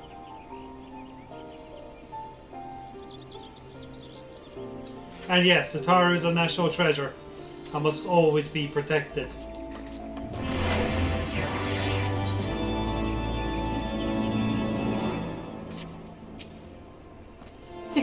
Your still looks absolutely smashing in your new outfit, don't you think? Matoya.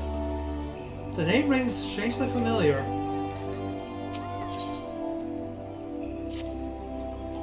Unprotect your Tataru. How dare you, CJ! How dare! In my youth, I had the honor of studying under Matoya in the field of etheric research. I have no doubt that her knowledge will be of aid to our cause. The question is, will she share it with us? My master has ever been willful. The gods forbid anyone disagree with her.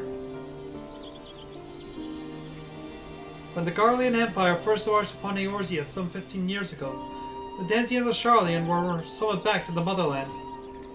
However, Matoya refused to join the exodus. To this day, she lives a hermit life on the fringes of the abandoned city. So it is the birth to his Dravinian hinterlands we must go. To the place of my birth. Though Alice and I were born in Sharlayan, our days were short. They remained only until the Exodus. And I have not returned since. Oh, so it's to be a homecoming then. That's fine a reason to go to Sharlayan, and that would afford us the opportunity to pay my masters a visit. I believe you're mistaken our primary objective, Yustola. At any rate, the journey will take us through largely unknown territory. Let's first turn to Ishgard and make our preparations.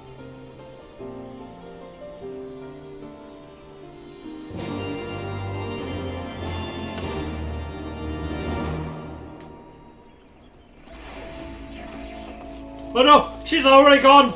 Ah!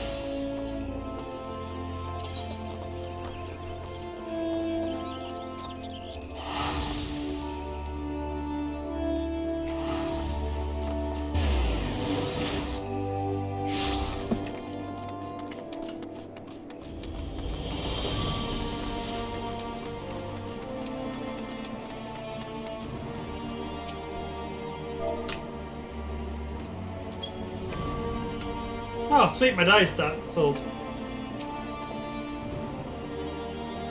More of my dice sold. Someone wants a lot of Odell Brown right now. Sharlayan is situated in the Dravinian hinterlands. To get there, we must drive west and traverse the breadth of the Dravinian forelands. Make no mistake, it'll be a grueling journey. The party shall be comprised of Lena, Yustola, and myself. Tataru, pray remain in Ishgard and continue searching for our missing friends. Yes, sir! Fine. First, let us make for a tail feather.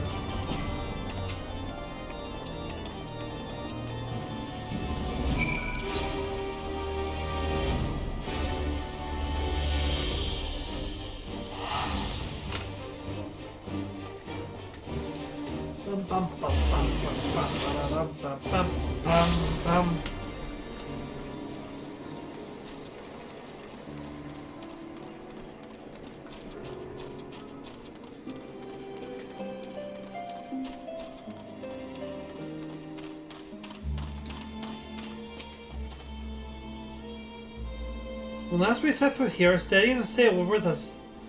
It was not all that long ago. I find myself strangely taken by nostalgia. A long soak in a light stream followed by a long journey. I would not recommend it to anyone. The rest is sure my strength is hurrying to me. I shall be back to my former self ere long.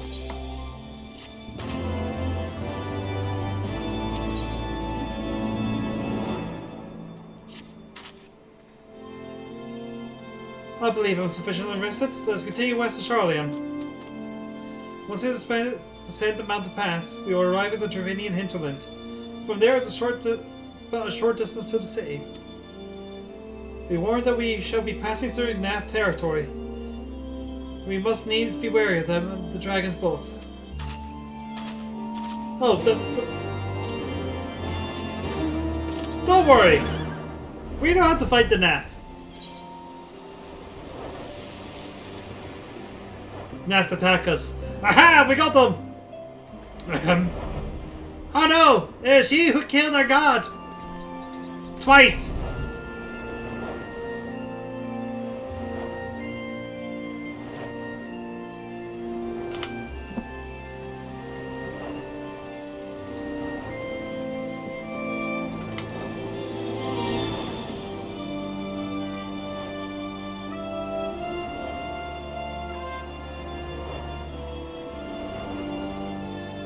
Not like I'm bragging. We're just sure this is golf killing streak.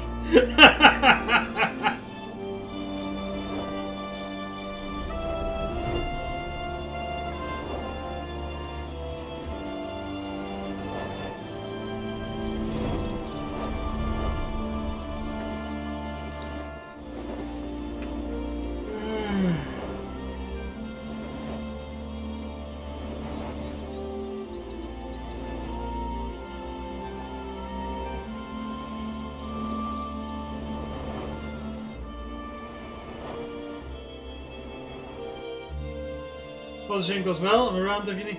Thanks, Lil. We're on the build up to getting to Azislav right now. Thaliac River, where to the melted snows of Abelathia's spine eventually find their way by means of 1,000 silver streams.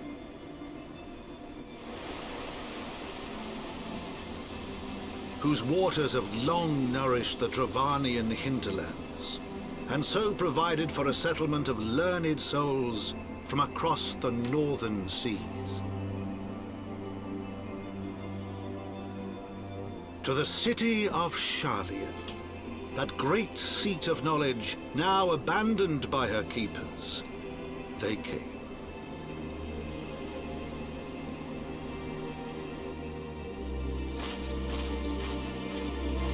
I'll let you know. And it is true, I do have a quota. If we're fortunate, we might be able to get to the next god tonight, but we'll see. Atoya dwells on the far side of the Thaliac River. Let us search for a crossing.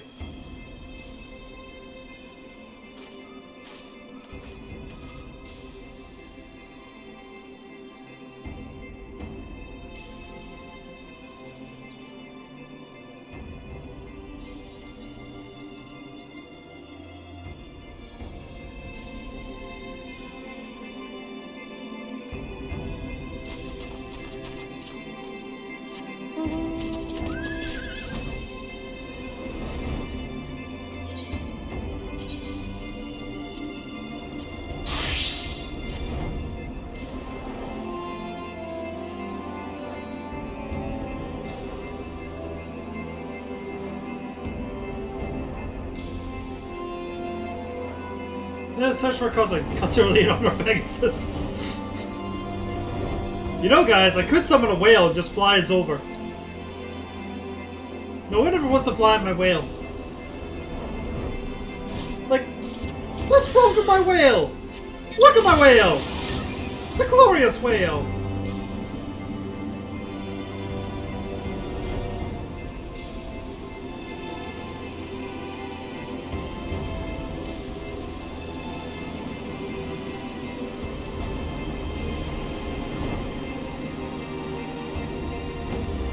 We never got to see what the Moby Dick really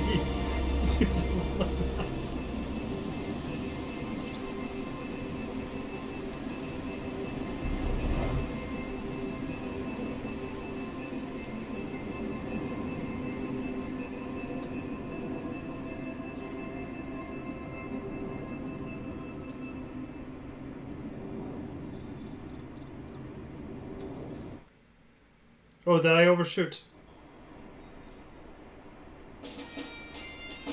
Never mind.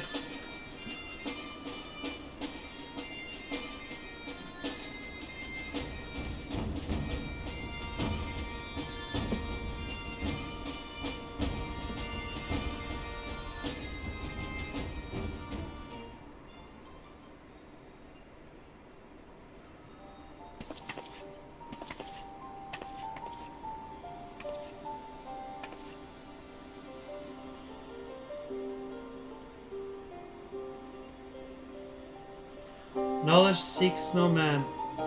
So says the motto of Charlian engraved upon your stone. The meaning is simple.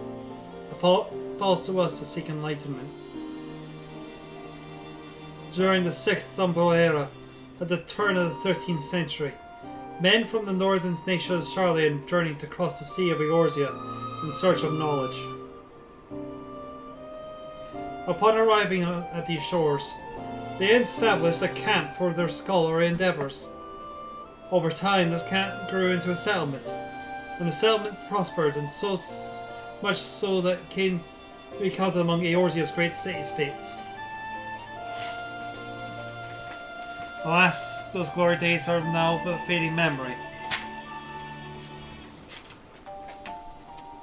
Fuck. Sorry, I dropped my keyboard.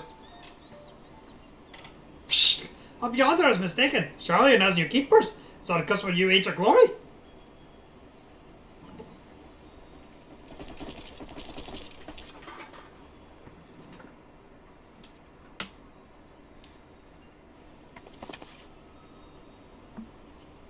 Goblins? You are to plunder the city? Uplander is mistaken, muchly. We are not thieves. This place is our home.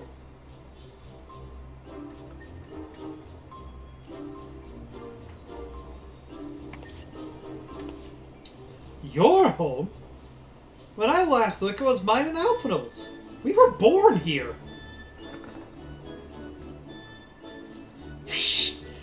When Uplanders are bound to say, Uplanders gave up claim. Born here or no, Uplanders are trespassers.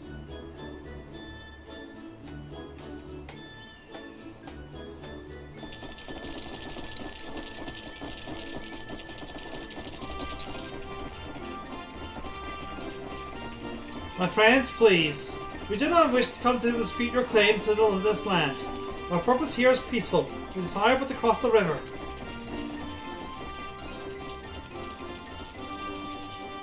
Be calm, I beg you. And let's speak like civilized folk that we are. Surely we can come to a mutual understanding.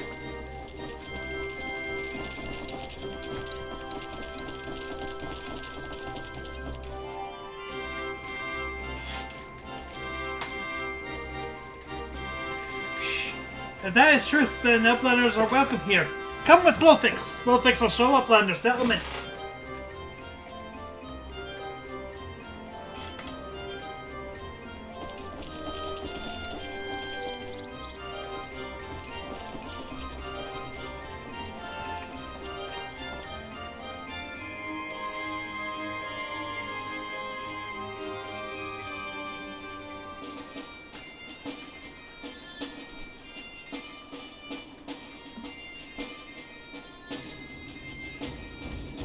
Well...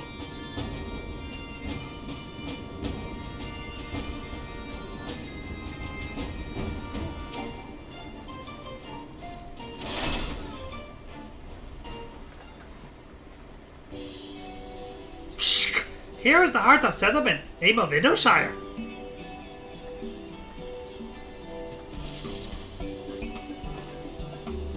What have we got here? Guest? Greetings to you. I'm Malphinaud Levier, and may I introduce my companions, Melina Westknight and Yerstola. We have journeyed far in search of a friend, and seek to cross the river.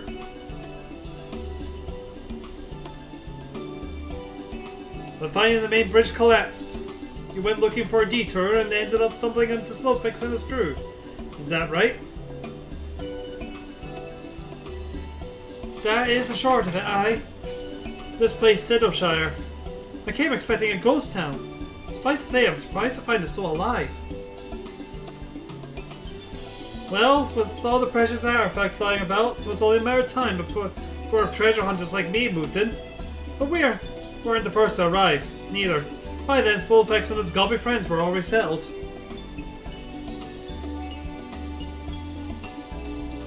At first, goblins and hunters disliked each other, but understanding came in friendship. Now goblins and hunters have joined hands to build great new nation.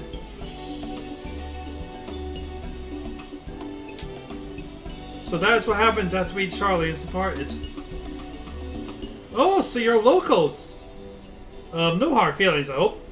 All these nice buildings, but no one to live in them. Felt like a waste, you know. We've been trying to put this place on the rights and things have been going well for the most part. But it ain't all smooth sailing. Not to sound ungrateful, but the Traptier people left around are a bloody nuisance. And there's Illuminati harrying us day and night.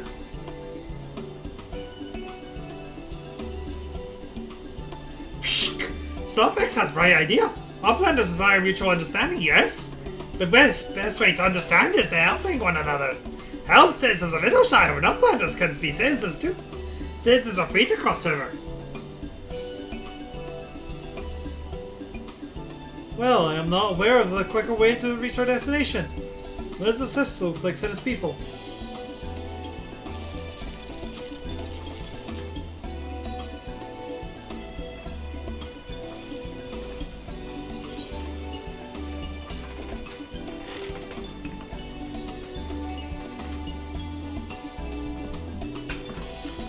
Years ago.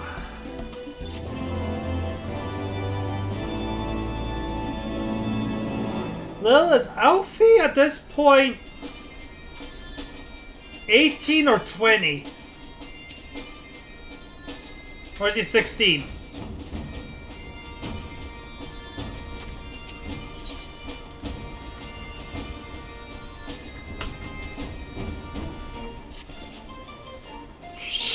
So Uplanders agree to help. Good.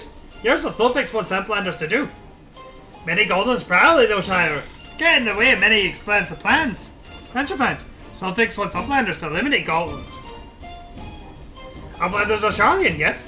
Charlian should know the best way to deal with creatures. Guys, I think I'm also a Charlian. So we're to eliminate the golems. That should be a simple enough affair.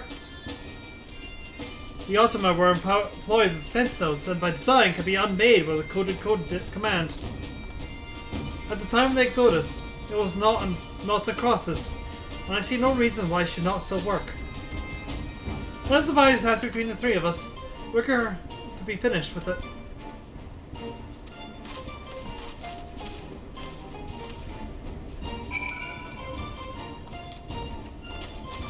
Well...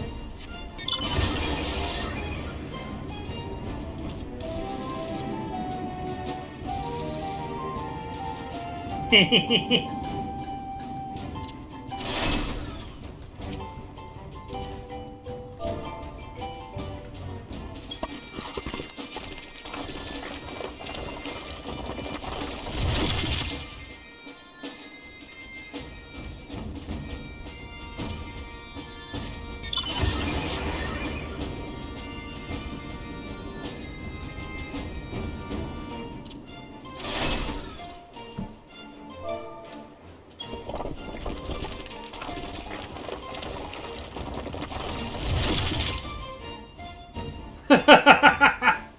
I mean, it's a code name to make them do that, Tori. I was about to say the Charlians when they're making this self-destruct protocol. It's sufficient.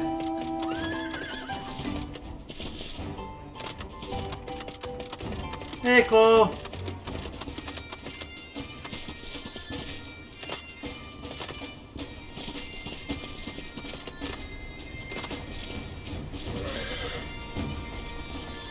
Golems are no more. Wonderful. Now we can resume work to expand settlement.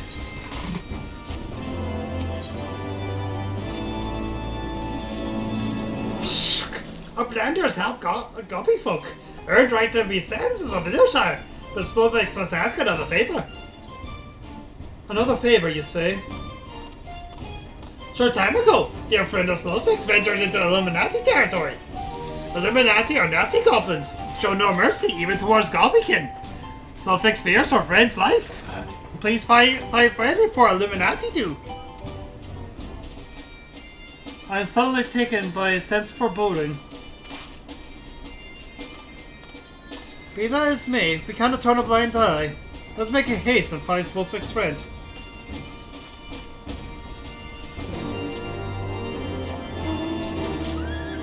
But yeah, no, there's that. They told me the mission was to select them And then with the chat say noughts and crosses. That makes them break apart. So they did.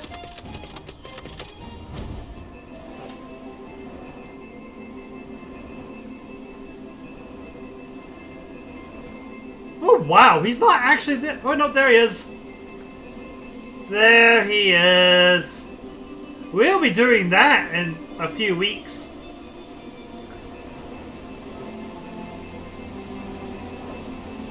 If we're lucky, maybe 2 weeks.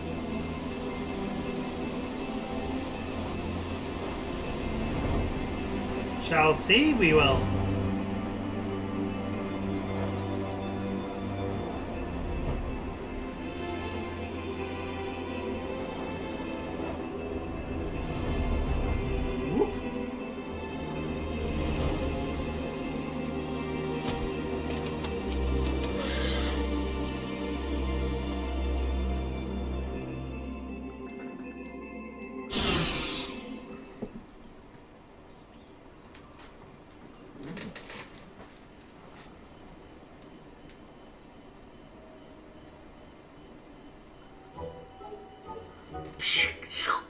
Quickly, Uplander! Long time no eye catch.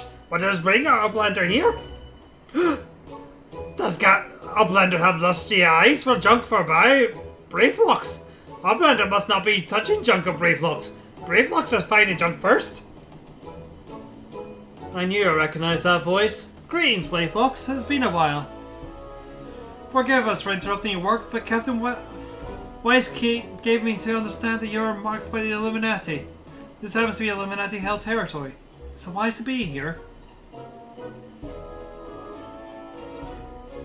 Psh, Brayflux, you Illuminati for synopsis.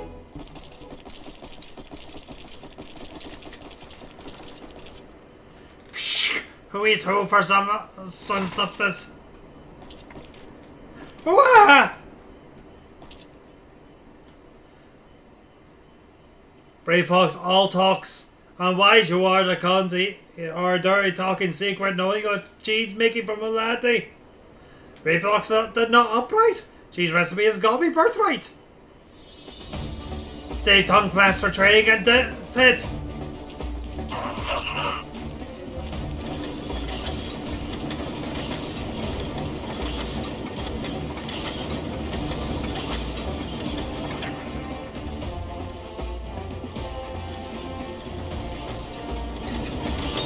Pray to God, fathers. My punishment is near times. It appears we have no choice.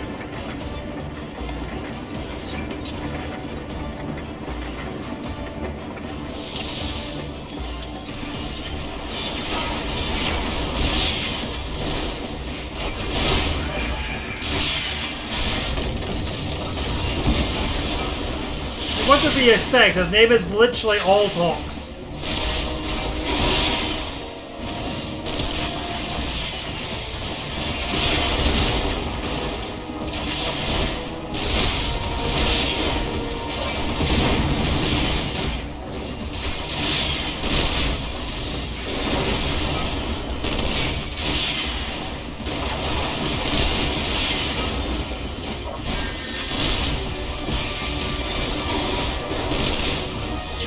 Want the tank?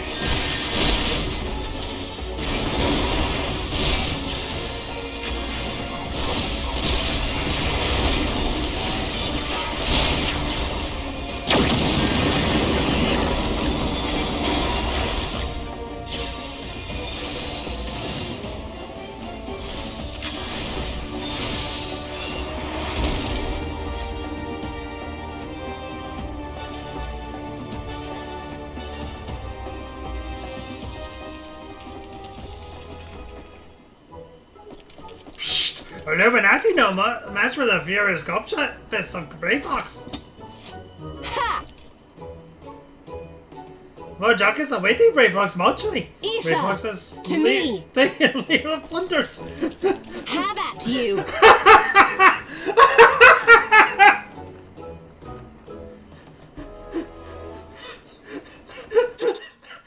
You stole his voice prompts dropped during the combat.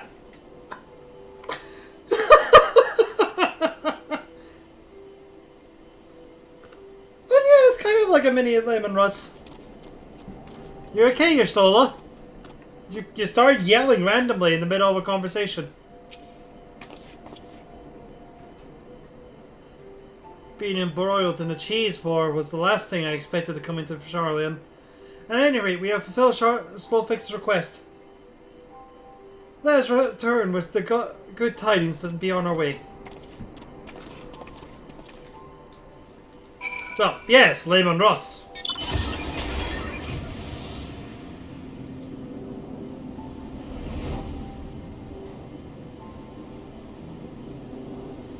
I have seen a Baneblade, yes.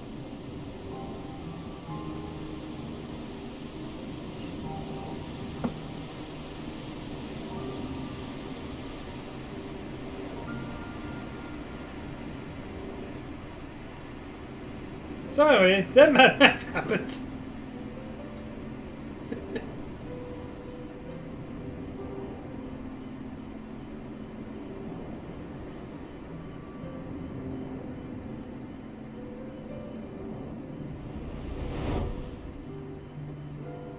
Yeah, no, that actually tracks what I understand of the Golden Age.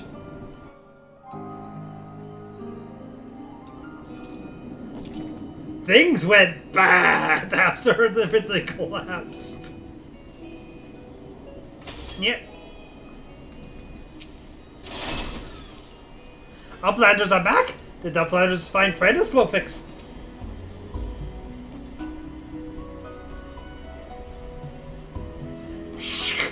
Time has not cured recklessness of Brave Flux. Without help from Uplanders, Brave Flux now be dead Gobby. Slowfix owes Uplanders gratitude. Slowfix and Brave Flux have joined by his unseverable Gobby bond. If Slowfix had known the Uplanders are friends of Brave Flux, Slowfix would have welcomed the Uplanders to Gobby Flock first meeting.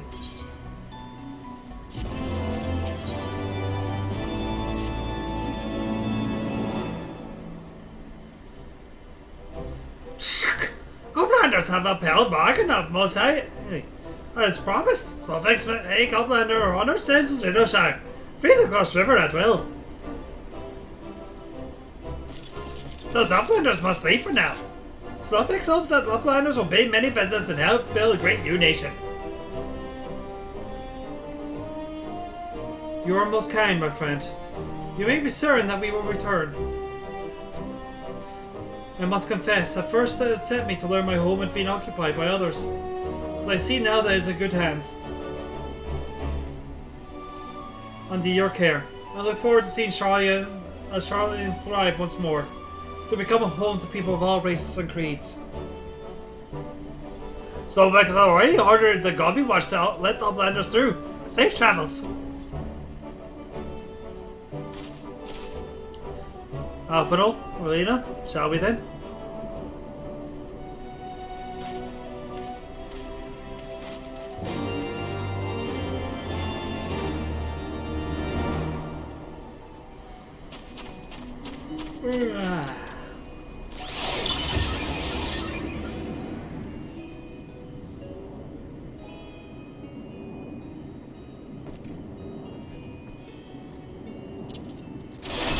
Oh, hey, we're basically doing it at the same time as this guy. I shall be very cross if we are asked to clear the mountain of rubble. So, are we free to go where exactly?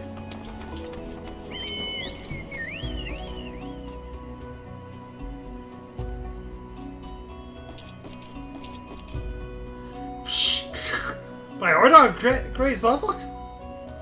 One moment for clearing away barricade. That tank I'm not sure. Finally, we can continue our way. But...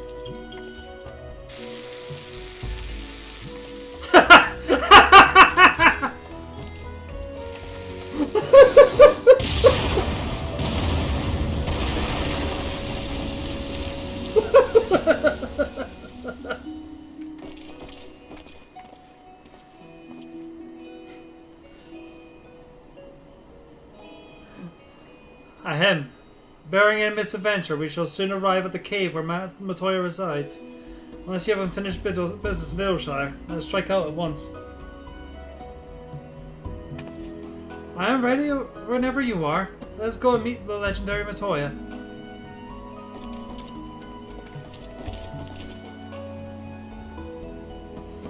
That is fair. Oh. Ahead lies the answering quarter, where the scholars of Charlian gather to hold their knowledge. Even from this distance, it is plain that much has been given back to the wilderness.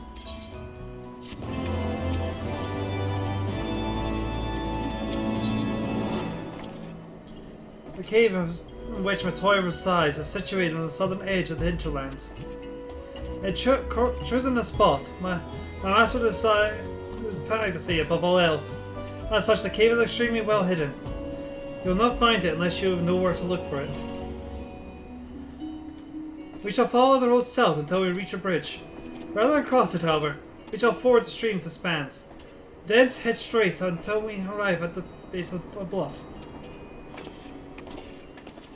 I suppose we're basically just our missile launchers.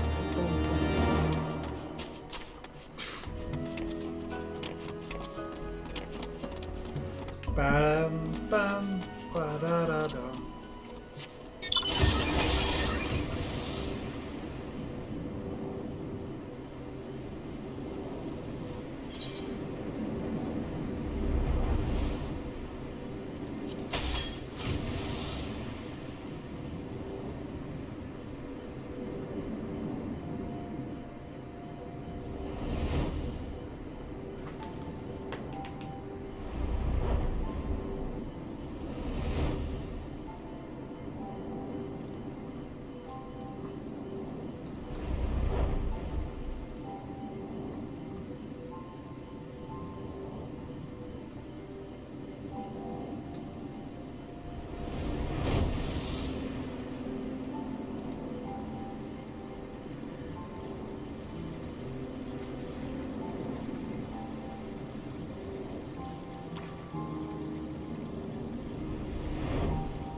All kinds of herbs grow here, and they're very well tended. This is the entrance. You seem unconvinced, Relina. Well, that will only add to the surprise. A word of warning before you proceed. Stubborn geniuses make poor hosts, and time will have done naught to improve a master's temperament. Doubt not, but that will be the sentinels and traps both to deter unwanted guests. But we will not be deterred, will we? Go on and touch the wall yonder. You will want to have a weapon near at hand.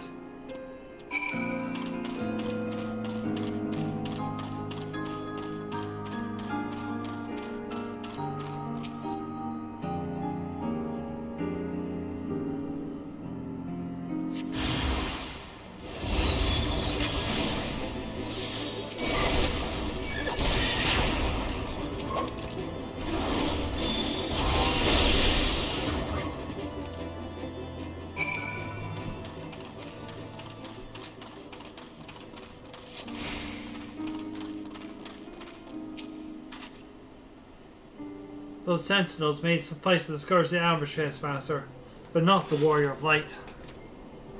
The way should now be clear. Come, let's go see my master.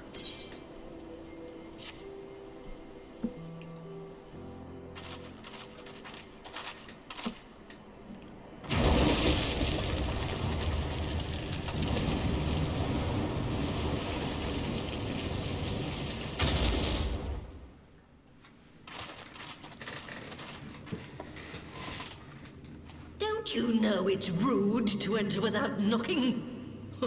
The youth of today. No manners at all.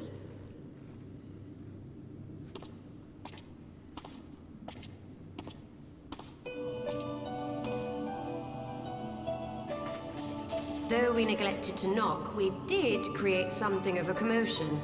I had hoped that would suffice. Heavy-handed as ever, I see. And still not a hint of grace. Some things never change. To give credit where credit is due, I learned from the best. It has been too long, Master Matoya.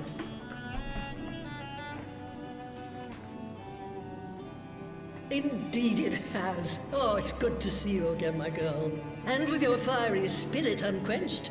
But look at you, all grown up and womanly. The one there in the fancy duds, that's Louis Soir's granddaughter, I take it? Grandson, begging your pardons. You knew my grandfather, my lady.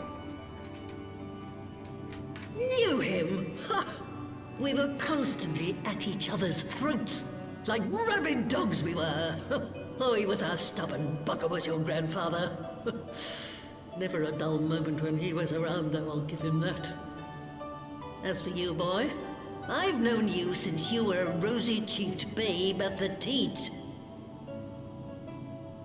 And my sister too, I gather. May I say what an honor it is to meet you again, my lady? Spare me the hollow pleasantries, boy. I'll wager my remaining good teeth you didn't come to a forgotten corner of Eorzea to flirt with a wrinkly old woman. Now out with it. What is it you need of me?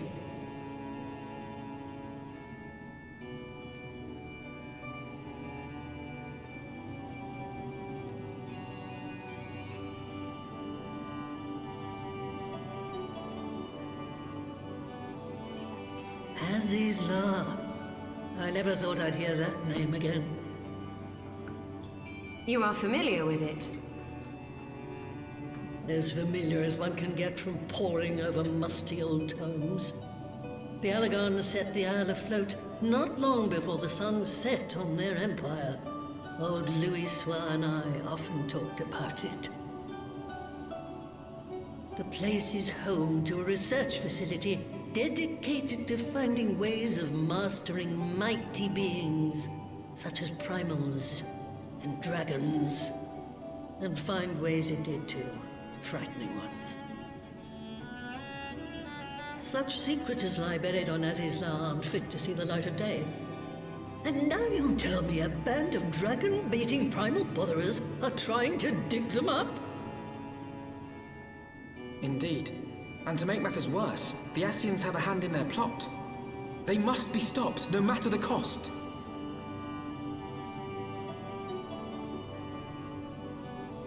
I see. Very well. You will help us then? Truly? I had not anticipated such an impassioned response. Could it be that the presence of young blood has stirred your own? Ah, some things never change. One day that pertness is going to cost you your tail, my girl. Don't say I didn't warn you.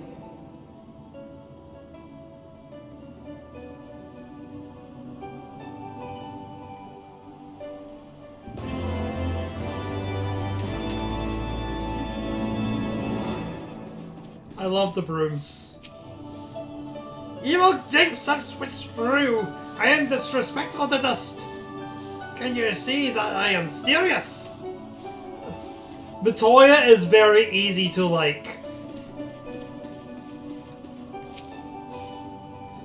Echo is not the kun. Swish swish the roo. Oh no, I'll talk to the froggle.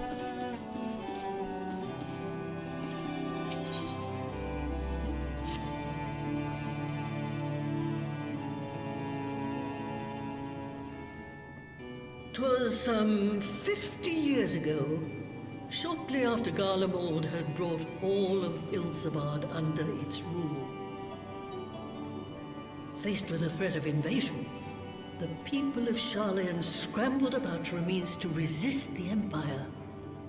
For my part, I was tasked with developing an etheric converger. Ah, yes. A device which draws in ether and concentrates it to produce a destructive force. But as my research neared its end, It was denounced by the Forum, who claimed that my device was more likely to destroy us than our enemies. After that, they and I had a little falling out, and I decided to seal away all the fruits of my research, lest the dunder-headed ingrates reap any benefit. Ha! Petty, I know, but gods, it was satisfying. Do mine ears deceive? 'Twas you, was it not, who was so fond of saying that all knowledge exists to advance mankind, that how it is used depends on us? I don't remember. Perhaps. All right, yes. It was a pet phrase of mine. And that should give you a notion of how sick and tired I was of those spineless wretches of the Forum. All talk and no trousers, that lot. That's why I decided to remain behind, rather than join the Exodus. You may have had your disagreements with my grandfather, but upon that point, your minds were as one. With respect, Master, the fruits of your research should not be left to spoil. Will you share with us the secrets of the etheric converger? Aye, I will. All the information you need is contained in a tome I wrote on the subject. But you'll have to fetch it from the forbidden section of the Great Library. You were not exaggerating when you said that you had sealed it away. Though the city is abandoned, the library's guardians are all but certain to remain. We must needs cut a path through them. Come, let us away.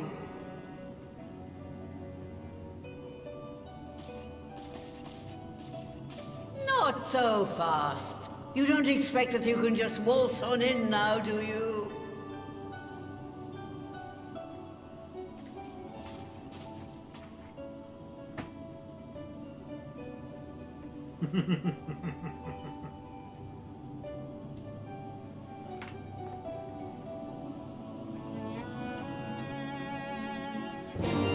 How bad could the librarian's guards be? Conan the Librarian awakens.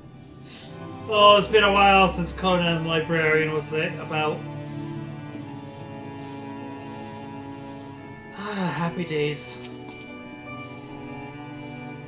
Oh, the Great Library's guardians shouldn't prove any difficulty for a hero like you. But if it turns out you aren't up to task, well, then I'll know you can't be trusted with something as dangerous as an etheric arm. I'll put a pair of familiars at your disposal. One's a Portugal, who will help you locate the tome. The other, that broom yonder, who will let you into the library. Well, what are you waiting for? Introduce yourself, girl! Mr. X Librarian walks out.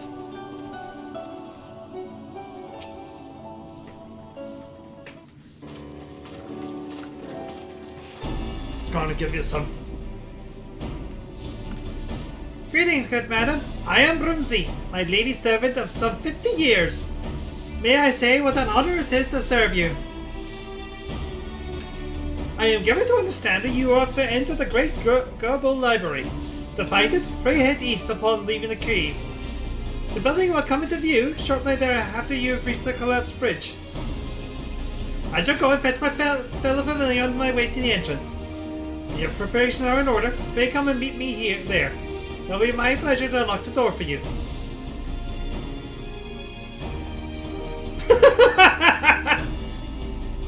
Swish, swish, swish, swish, swish, swish, swish, swish. And that reminds me. I was going to show off one of the fun mounts.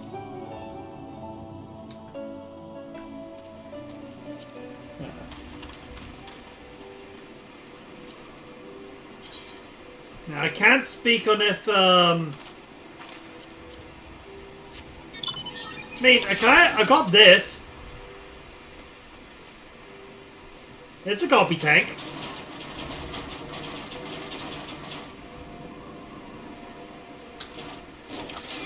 But there's a beetle!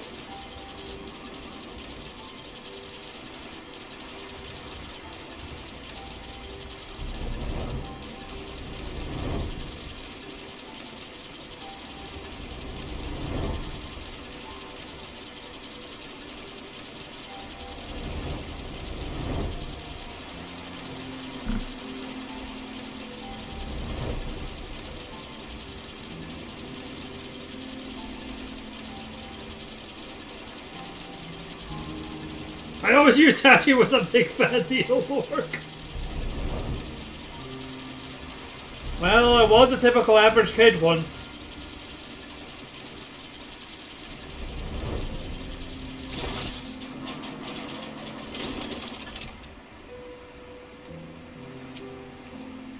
As a child, I would often come here. Not only on Master Matoya's errands, but for my own research besides. The Great Gabu Library. Whatever the reason, it boggles my mind to think that such a grand repository of knowledge could be abandoned. I am Parable Ribbit. It should be my pleasure to guide you in the library. You stand before the Great Gabu Library, one of Heidelberg's foremost repositories of knowledge. And as far as it is used since the Exodus some summers since, in all those years, the halls have welcomed not the coming of a single soul. Its floors felt not the loving brush of a broom. My apologies, madam. Pay no mind to the dreams of a humble broom. You are doubtless eager to venture within and retrieve my lady's tomb. I shall unlock the door at once. When you have to, where you seek, pray return to the cave and report to me, my lady.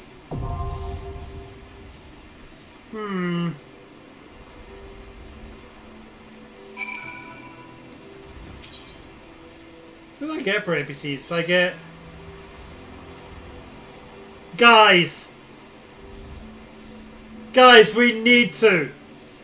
I know I'll be slower, but come on! Look at this team!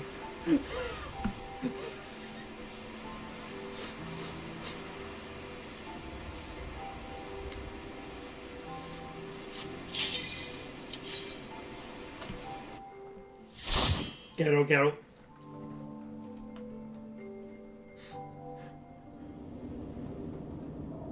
What are you talking about? This is the most powerful part of the fantasy history. I do love this dungeon. I love the aesthetic of this dungeon.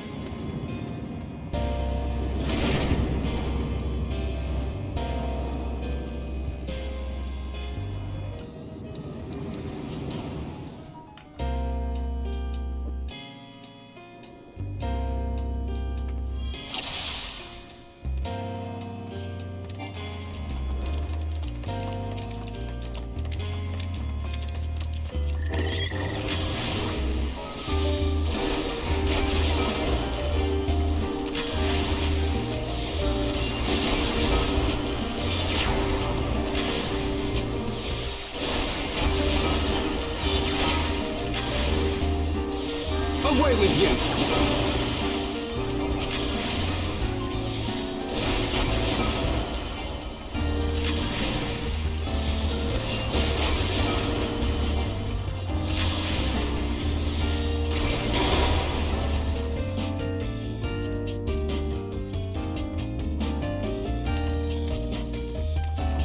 No books yet.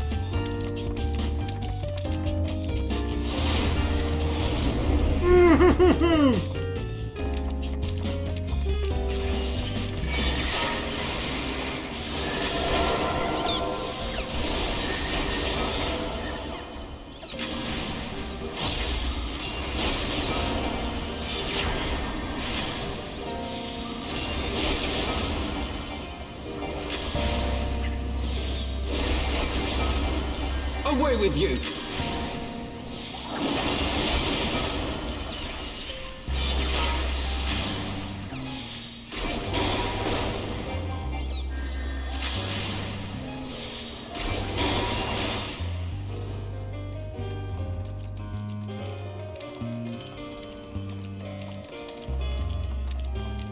Doesn't look like we're getting any books, that's surprising.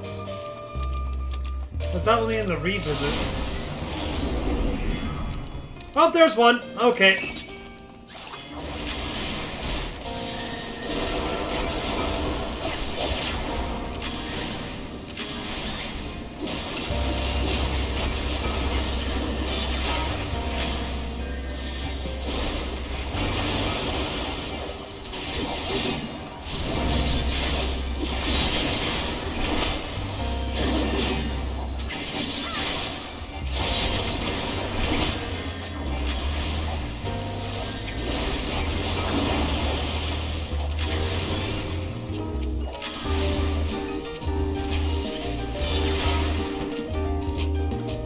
rise of the Garlean Empire in the year 1522 in the Sixth Astral Era have led to significant changes in the structure of Garlean society. This is most evident in the adaptation of the titles, which serve to indicate the individual's place within this social hierarchy. The following information was compiled with the aid of informants within the Empire and is yet to be verified. Royalty, Zos. The Emperor, Yay. Members of the royal family in line of succession were members of the royal family with no claim to the throne. Military, Van. Legatus, Toll. Tiberius Vigilus Says Tribunus Anguscula Vius or Prefectus Castorium. Rem, Prius Pilius or Pius Prio. Quim Cuco, Primi Ordius or Centurion. Pier, Optio. Tessirus or Derison. Underplicus or Legionaris. Specialist, Nan. Chief Engineer or Engineer, Mal. Primus Medicus or Senior Magic Technician, Lux. Chief Medicus or Magitech Technician, Care. Senior Medicus or Senior Technician, Jen. Medicus or Technician. That actually becomes more relevant much later in the game.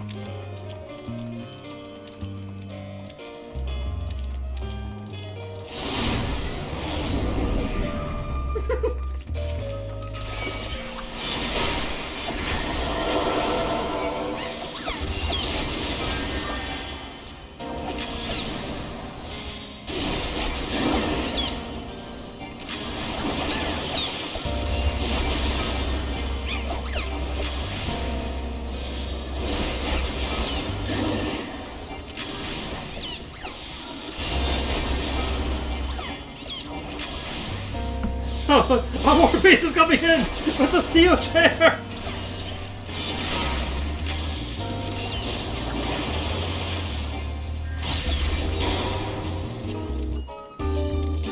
Notebook's here, alright.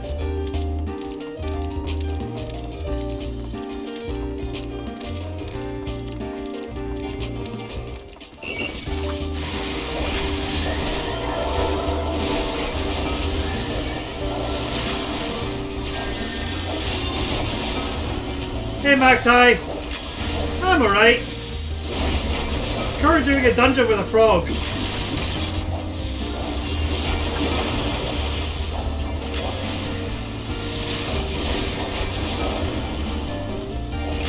That'll be you.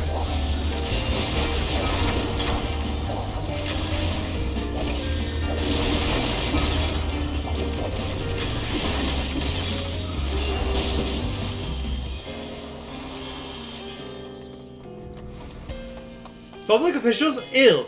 Dictator or principal sentences, het. Consul, praetor, tribunus, plebis, audius, or questor, go. Censor, fey. Unknown, ear. Unknown, thus, lictor. This hierarchy extends to the general populace as well, though it's far less complex. The majority of the sentences bear the Bass title, and there are smaller groups which appears to be a compromise of respected artisans who have adopted the Sen title.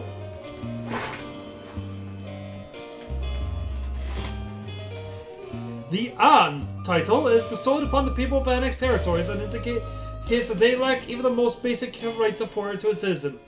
However, many Garleans view this as opportunity rather than condemnation. The citizenship may be granted to those who have demonstrated exceptional skills, as well as those who have contributed 20 or more years of military service. 20?! But yeah.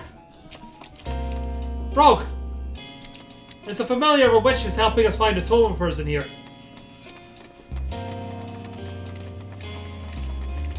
And we're now about to fight a giant book.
Away with you!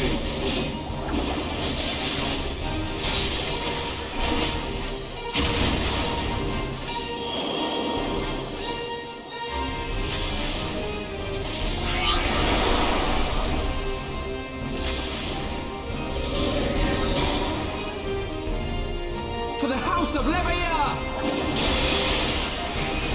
I have my pride. Clearly.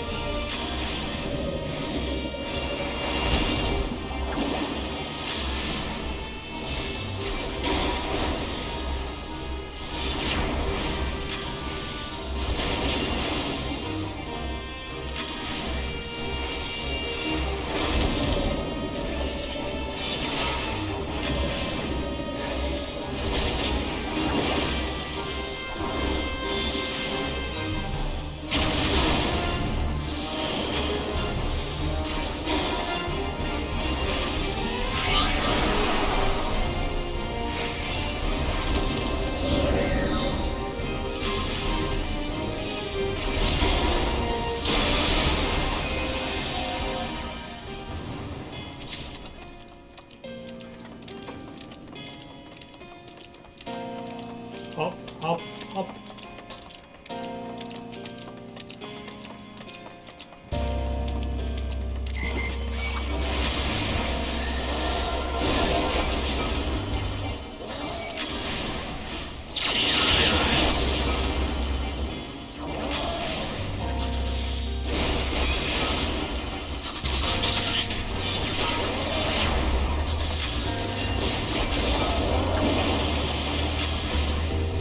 Focus. Release!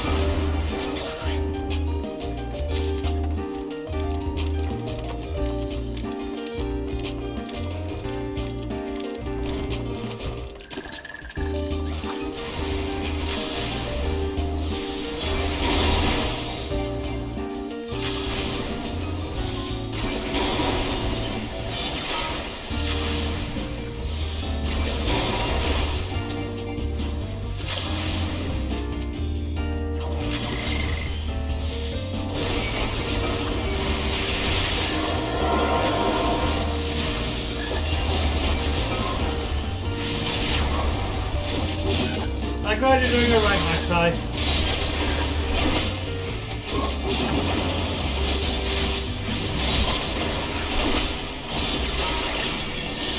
Away with you!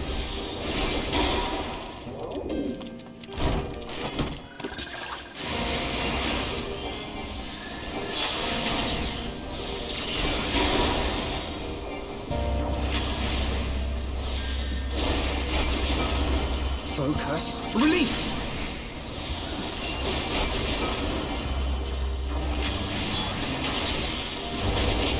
Away with you!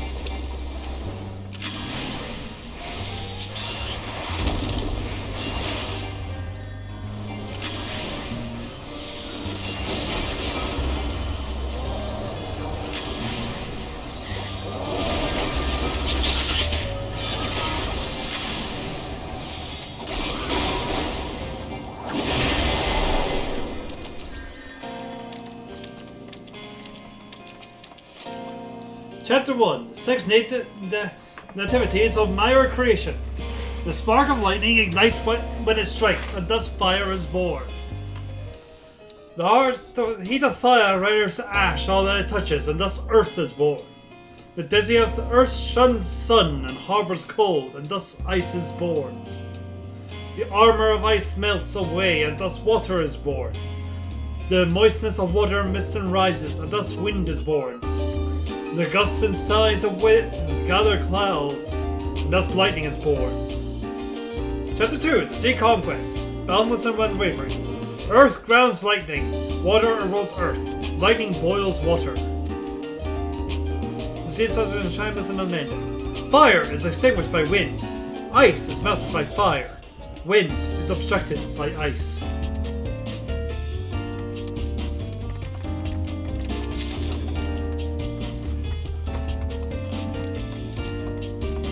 Anyway, progress is over here.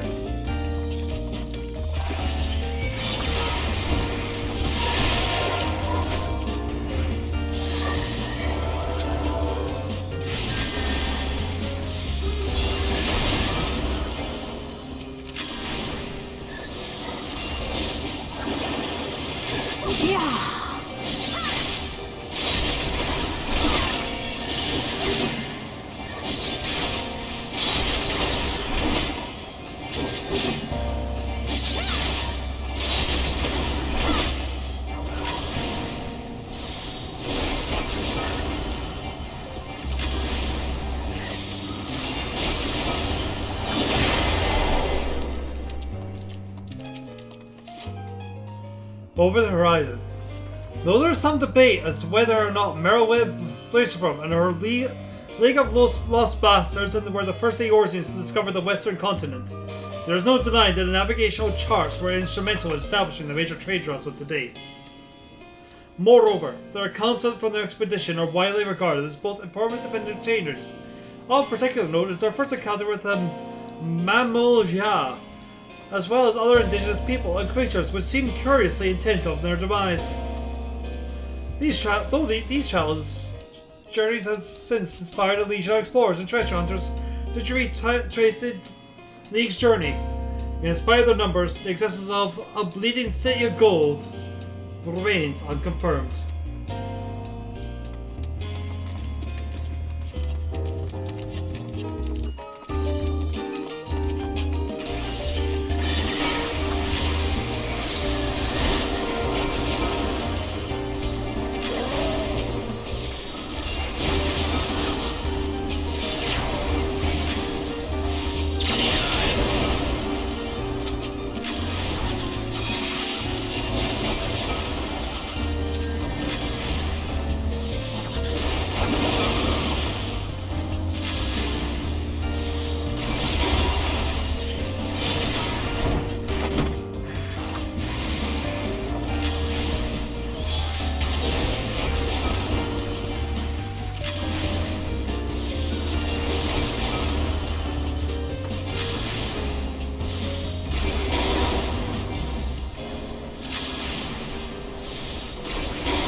Remind me at some point to take you guys to the hard version because there's different books in it.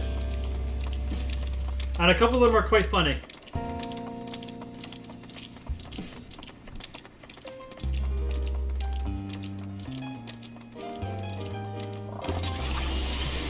How does this guy work again?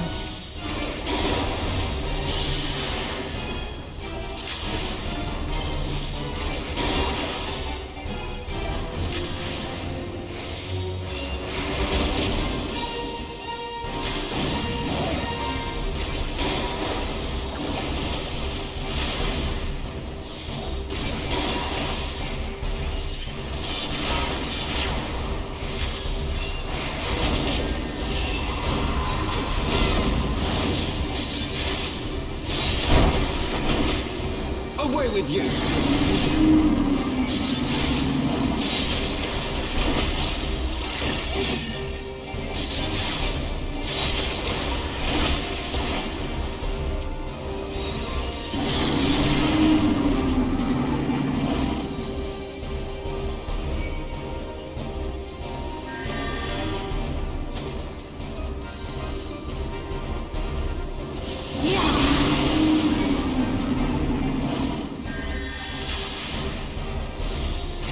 Remembered.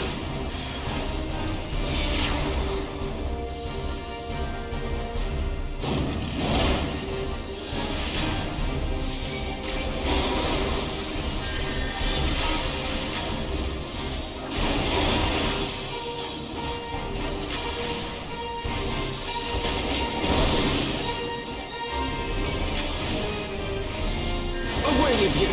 Focus. Release!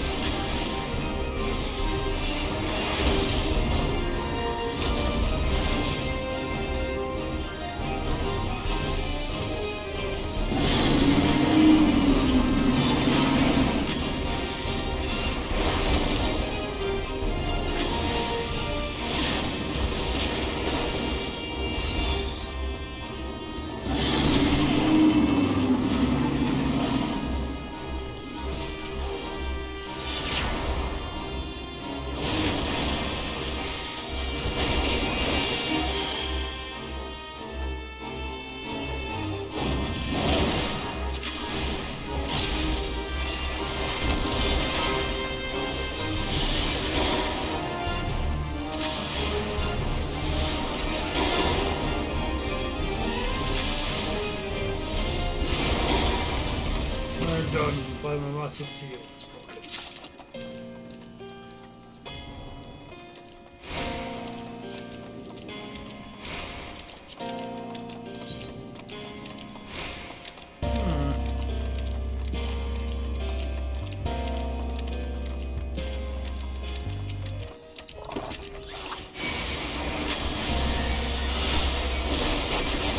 Actually, then we do the other version that's in the main plot.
Beauty is ephemeral, but it needn't be. My Lady Amandine knows this well, lovely creature that she is. What I could not genuine oracle my hand keeping. But alas, I shall have to settle for a pale imitation. The vessel is not quite up to my usual standard. But beggars can't be choosers, as they say. I washed and anointed it per the instructions, then secluded it to my bed chambers. Wouldn't want her to get the idea above her station, oh no. Gods, just think of it though. It's enough to get my blood pumping. I can hardly wait to welcome my beloved succubus into this world. Ew.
Hope we have another diary.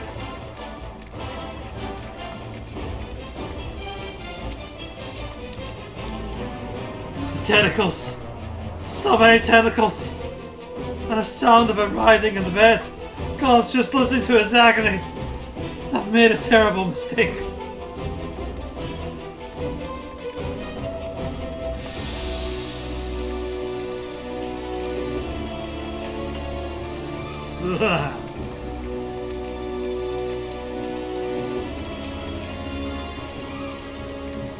Wizards.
Okie doke, Zara. Have a good evening.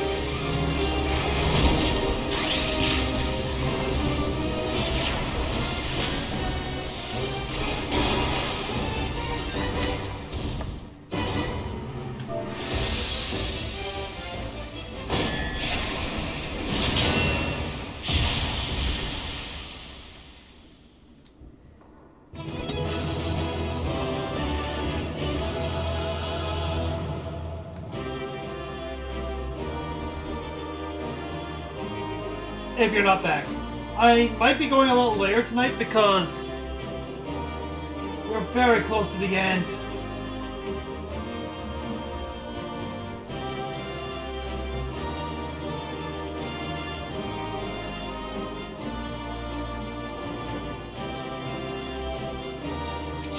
We'll see.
So this is the tome.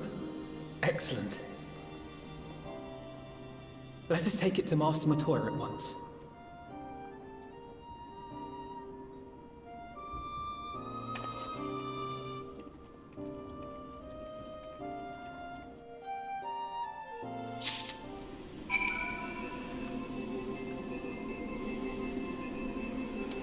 Hey, my dude.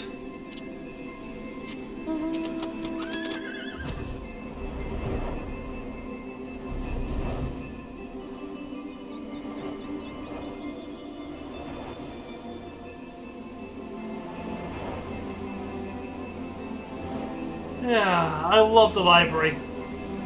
That is such a good dungeon.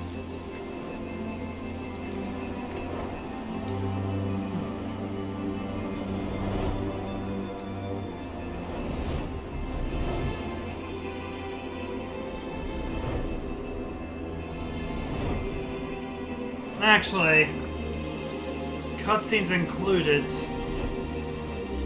No, we're not finishing tonight. We're finishing next week. I can say that with certainty.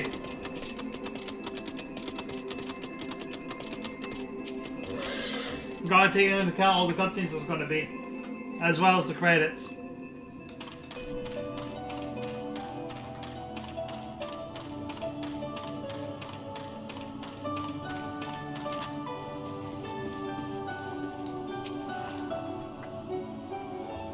I take it you found the tool? Well, let's see it then.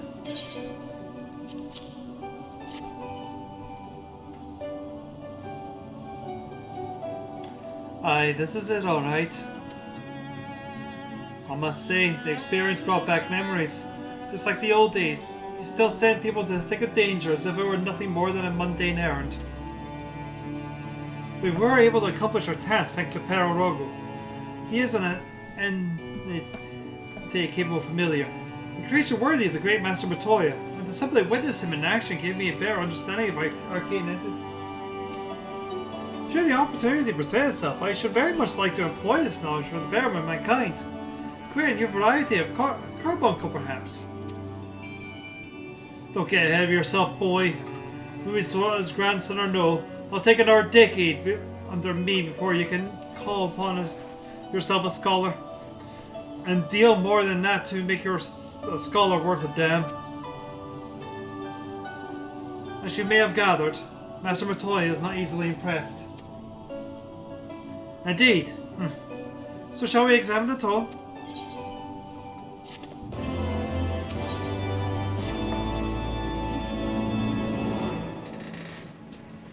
I had not thought to behold this tome again.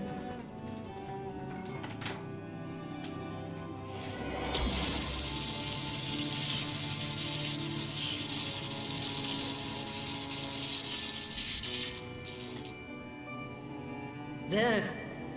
It is deciphered. Now your friend should be able to make sense of the contents. That said, it's one thing to understand the workings of the etheric converger, and another to actually make it work. You do realize how much ether is required. Sid is keenly aware of the energy dilemma. His airship is by no means large, and it can only bear a limited quantity of crystals. If only we had white auracite in the etheric siphon. Alas, Minfilia is missing along with both artifacts, and Moonbreeder is gone. Would that there were another ready wellspring of energy for us to draw upon. Why did it not occur to us before? We already have what we need! The Eye! It has been drawing ether into itself for as long as the Great Worms have lived. It is a veritable wellspring of energy. It might just suit our needs. But is this energy something that can be harnessed at will? I believe so, with the aid of the Azure Dragoon of Ishgard. Then it is settled. Let us return to the Holy See at once.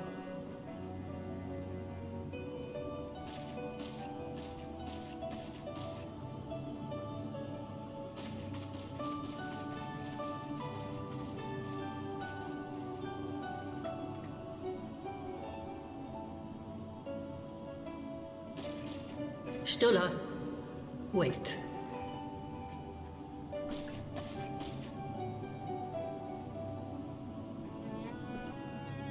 When did the light fade from your eyes? I might have known that it would not escape your notice. It has been this way since I returned from the life stream. An after effect of the teleportation magic I invoked, most like. They are called forbidden spells for a reason. What were you thinking, girl? I have no regrets. I but did what was necessary to preserve the light of hope, to keep my promise to Minfidia. Besides, it afforded me the rare opportunity to wander the ether, a once-in-a-lifetime experience. I need not tell you that it consumes your very life force to see by sensing the ether around you. Take care of yourself. Do you hear me? I will, Master Matoya. And thank you. Yes. She sees via ether now.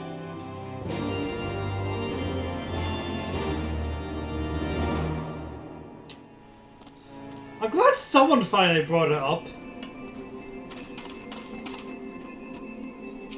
I mean, it's not exactly, you know, difficult to notice.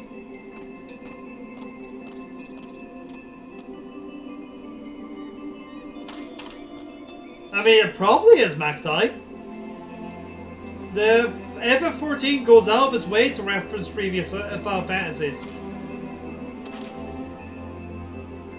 Thanks to your customary heroic efforts, we now possess the knowledge to build an etheric ram. All that remains is to secure this energy source. Let's hasten back to Ishgard and consult Emmerich regarding the eye.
Sorry about that. Misclicked.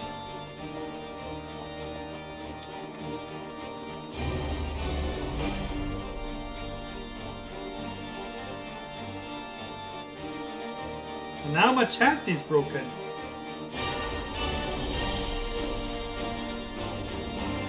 Oh, that's weird.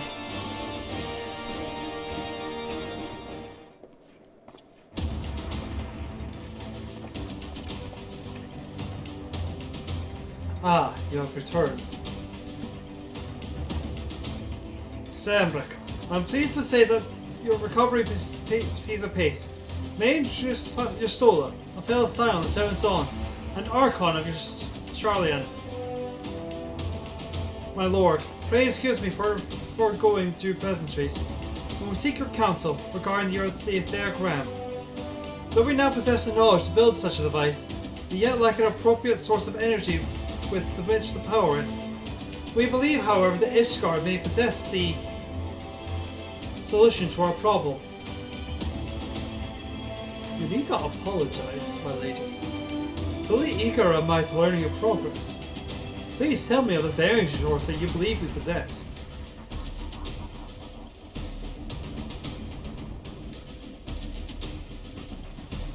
Are you certain that the eye can lend its power to master twice if they are converter? As stating his command, yes. Very well. I shall speak with him. My thanks, Sir Emmerich. Nay, my friends, 'tis I who should thank you. I should envy yes, guardian. You labour our name with nary care for your own safety. Let us now speak with Sid. He will doubtless be eager to begin work on the etheric ram.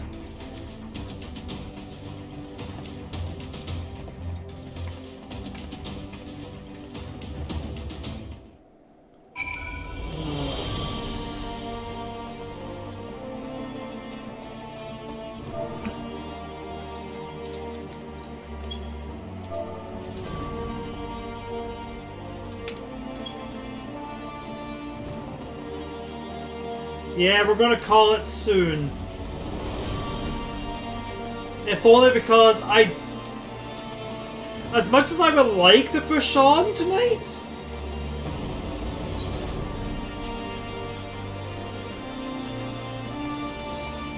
I have a hard time limit of 1 in the morning because I got work in the morning.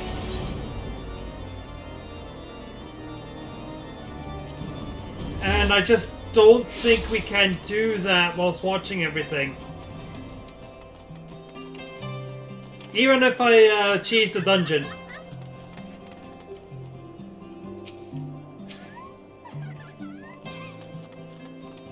Anyway.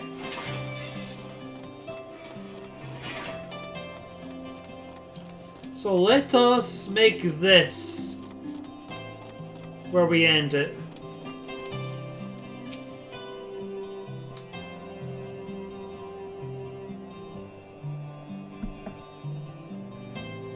Actually, no. I know exactly what we're ending it with.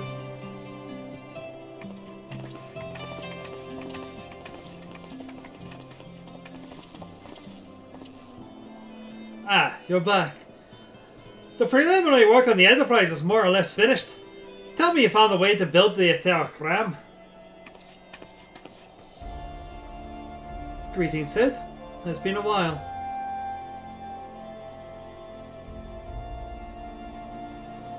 This tome contains the fruits of my former master's research on a device known as etheric converter. Our ram should operate on the self-same principle.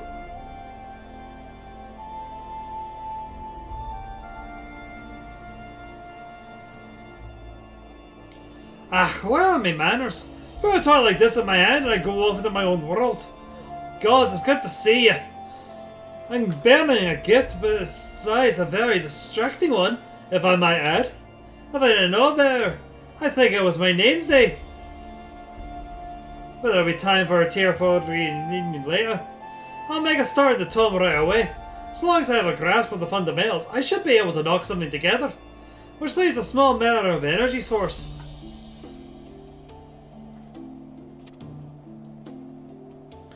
We believe we have found the solution to that problem as well.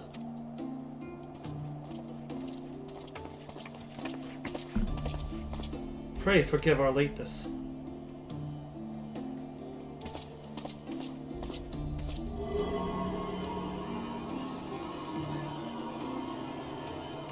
The power of the eye is not to be drawn upon lightly, but I believe we have sufficient cause to do so. So this is the fabled eye. By the 12th, it sees. 'Tis a wonder such power can be contained, much less controlled. Boys, our friend has kindly provided all the ingredients. Let's see what it can be. Yeah, the chief. We're not resting till the etheric ram is operational. Not one wink of sleep. Oh. Cart chocobo.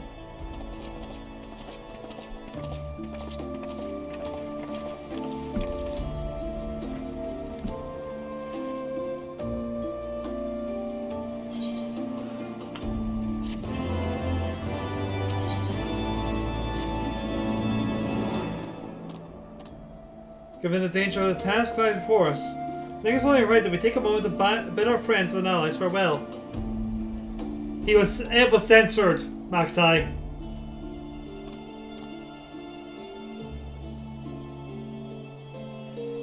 Alas, Sid requires my assistance with Master Matoy's rather singular writings. My interest in that task of visiting those who will remain behind to you.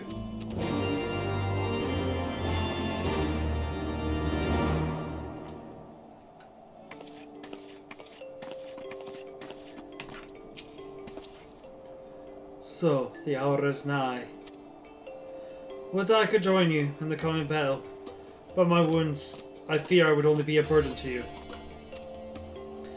In consorting with the Yassians and availing himself of primal powers, my father has made himself an enemy of all that is good and right in the world.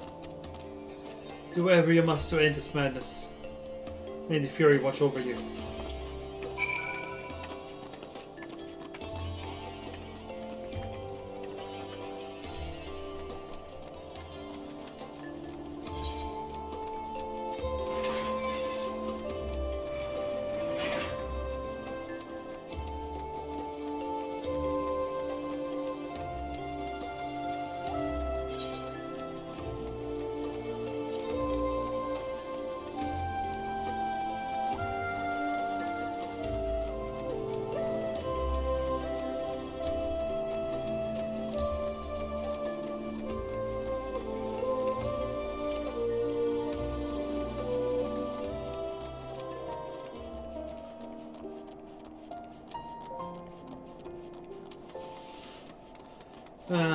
We are definitely finishing the main part of Heaven's Word next week, though. So we're probably going to pick up with one of the class quests.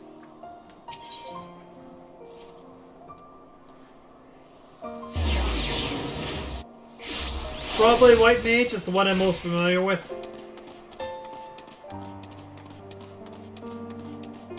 Red Mage I want to save until we are closer to starting Stormblood.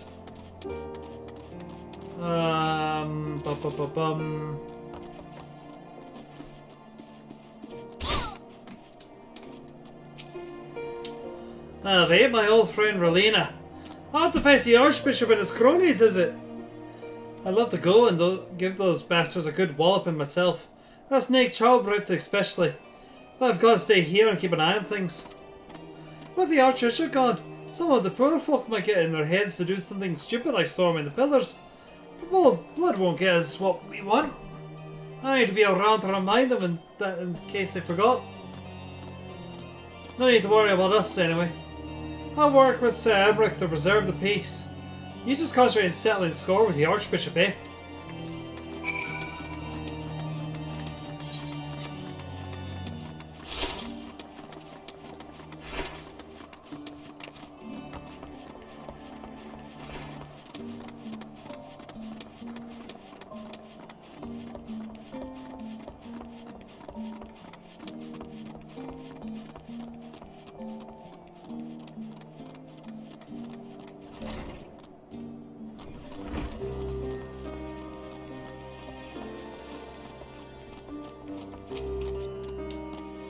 So you're off to face the Archbishop again, then.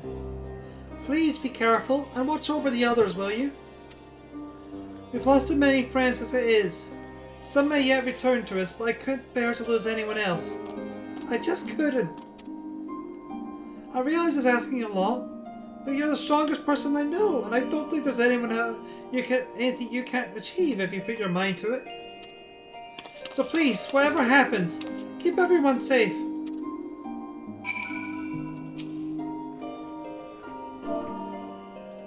Now don't you worry about a thing.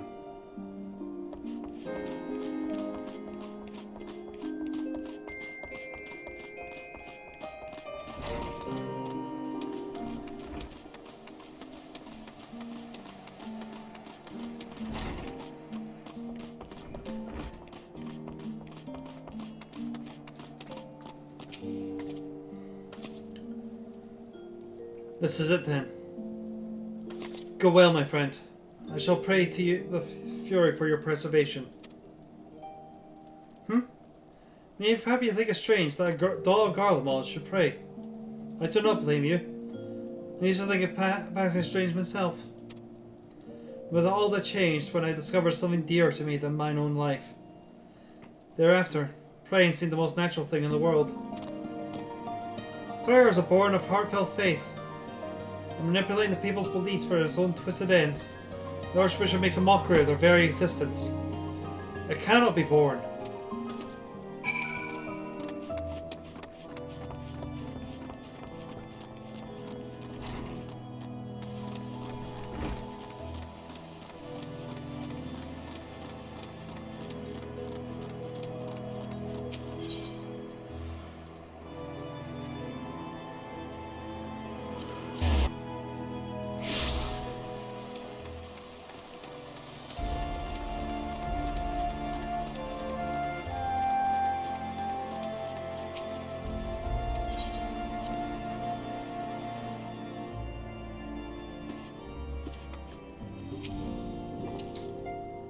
Mistress Westnight, how good of you to pay me a visit.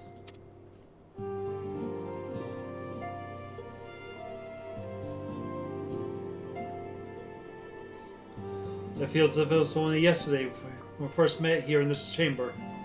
You came to us fugtively, seeking asylum, and know you bear the hopes of our nation upon your shoulders.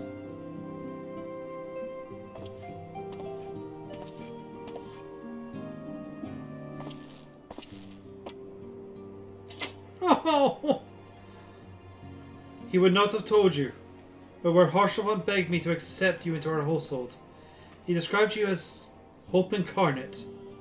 At the time I assumed that he was waxing lyrically, as was his wont, but I have come to see that he simply spoke the truth.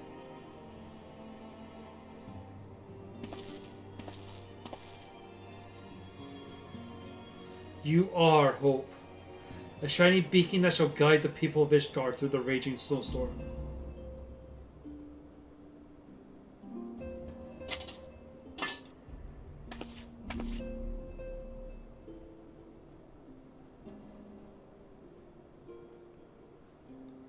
A memento. Were my son here, you will wish to fight at your side in battle to come. Take care, my friend, and return to us.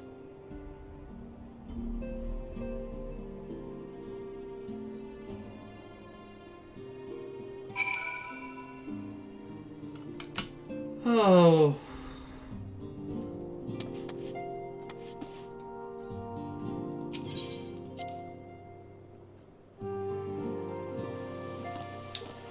Well, that ain't some motivation now, ain't it?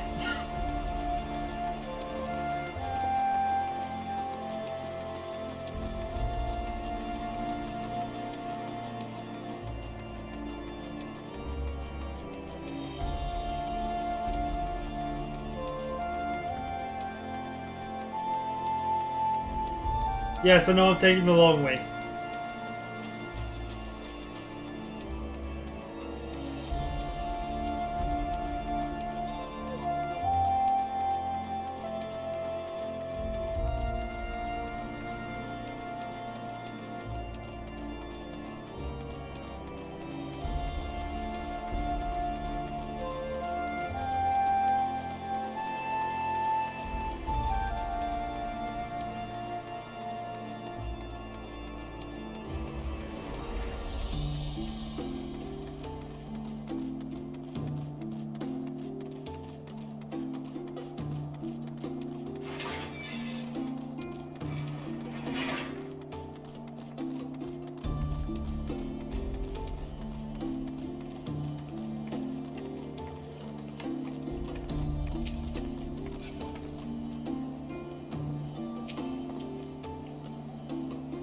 Count Edmund to bequeath you Lord Harshavan's shield. A noble gesture. We bear the hopes and dreams of a full many souls. Let their faith in us be a source of strength and courage as we face our remaining trials.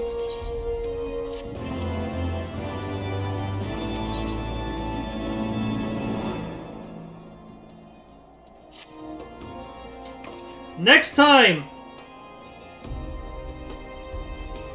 We ride on the reforged Enterprise. And we finally get that bastard.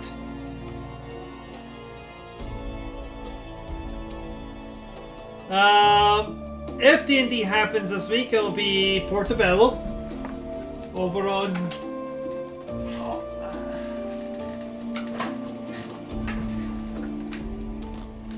As for yeah, no, that's really all there is. Just next D&D Wednesday over on Abby's channel, most likely, and that we do. Oh, that we do, Magtai. Right, let's go raid the 8-bit drummer.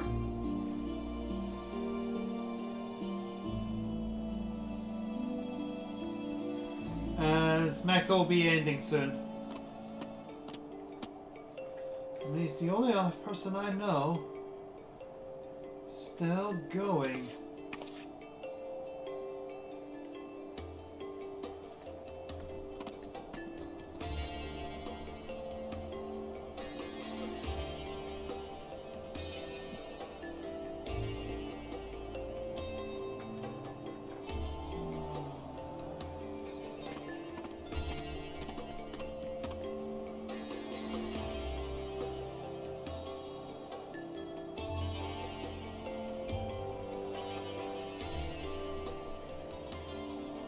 Actually, no. Let's go raid draw free. They're just starting. Excellent.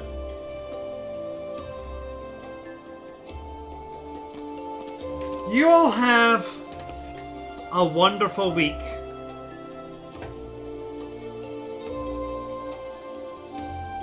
Until next time.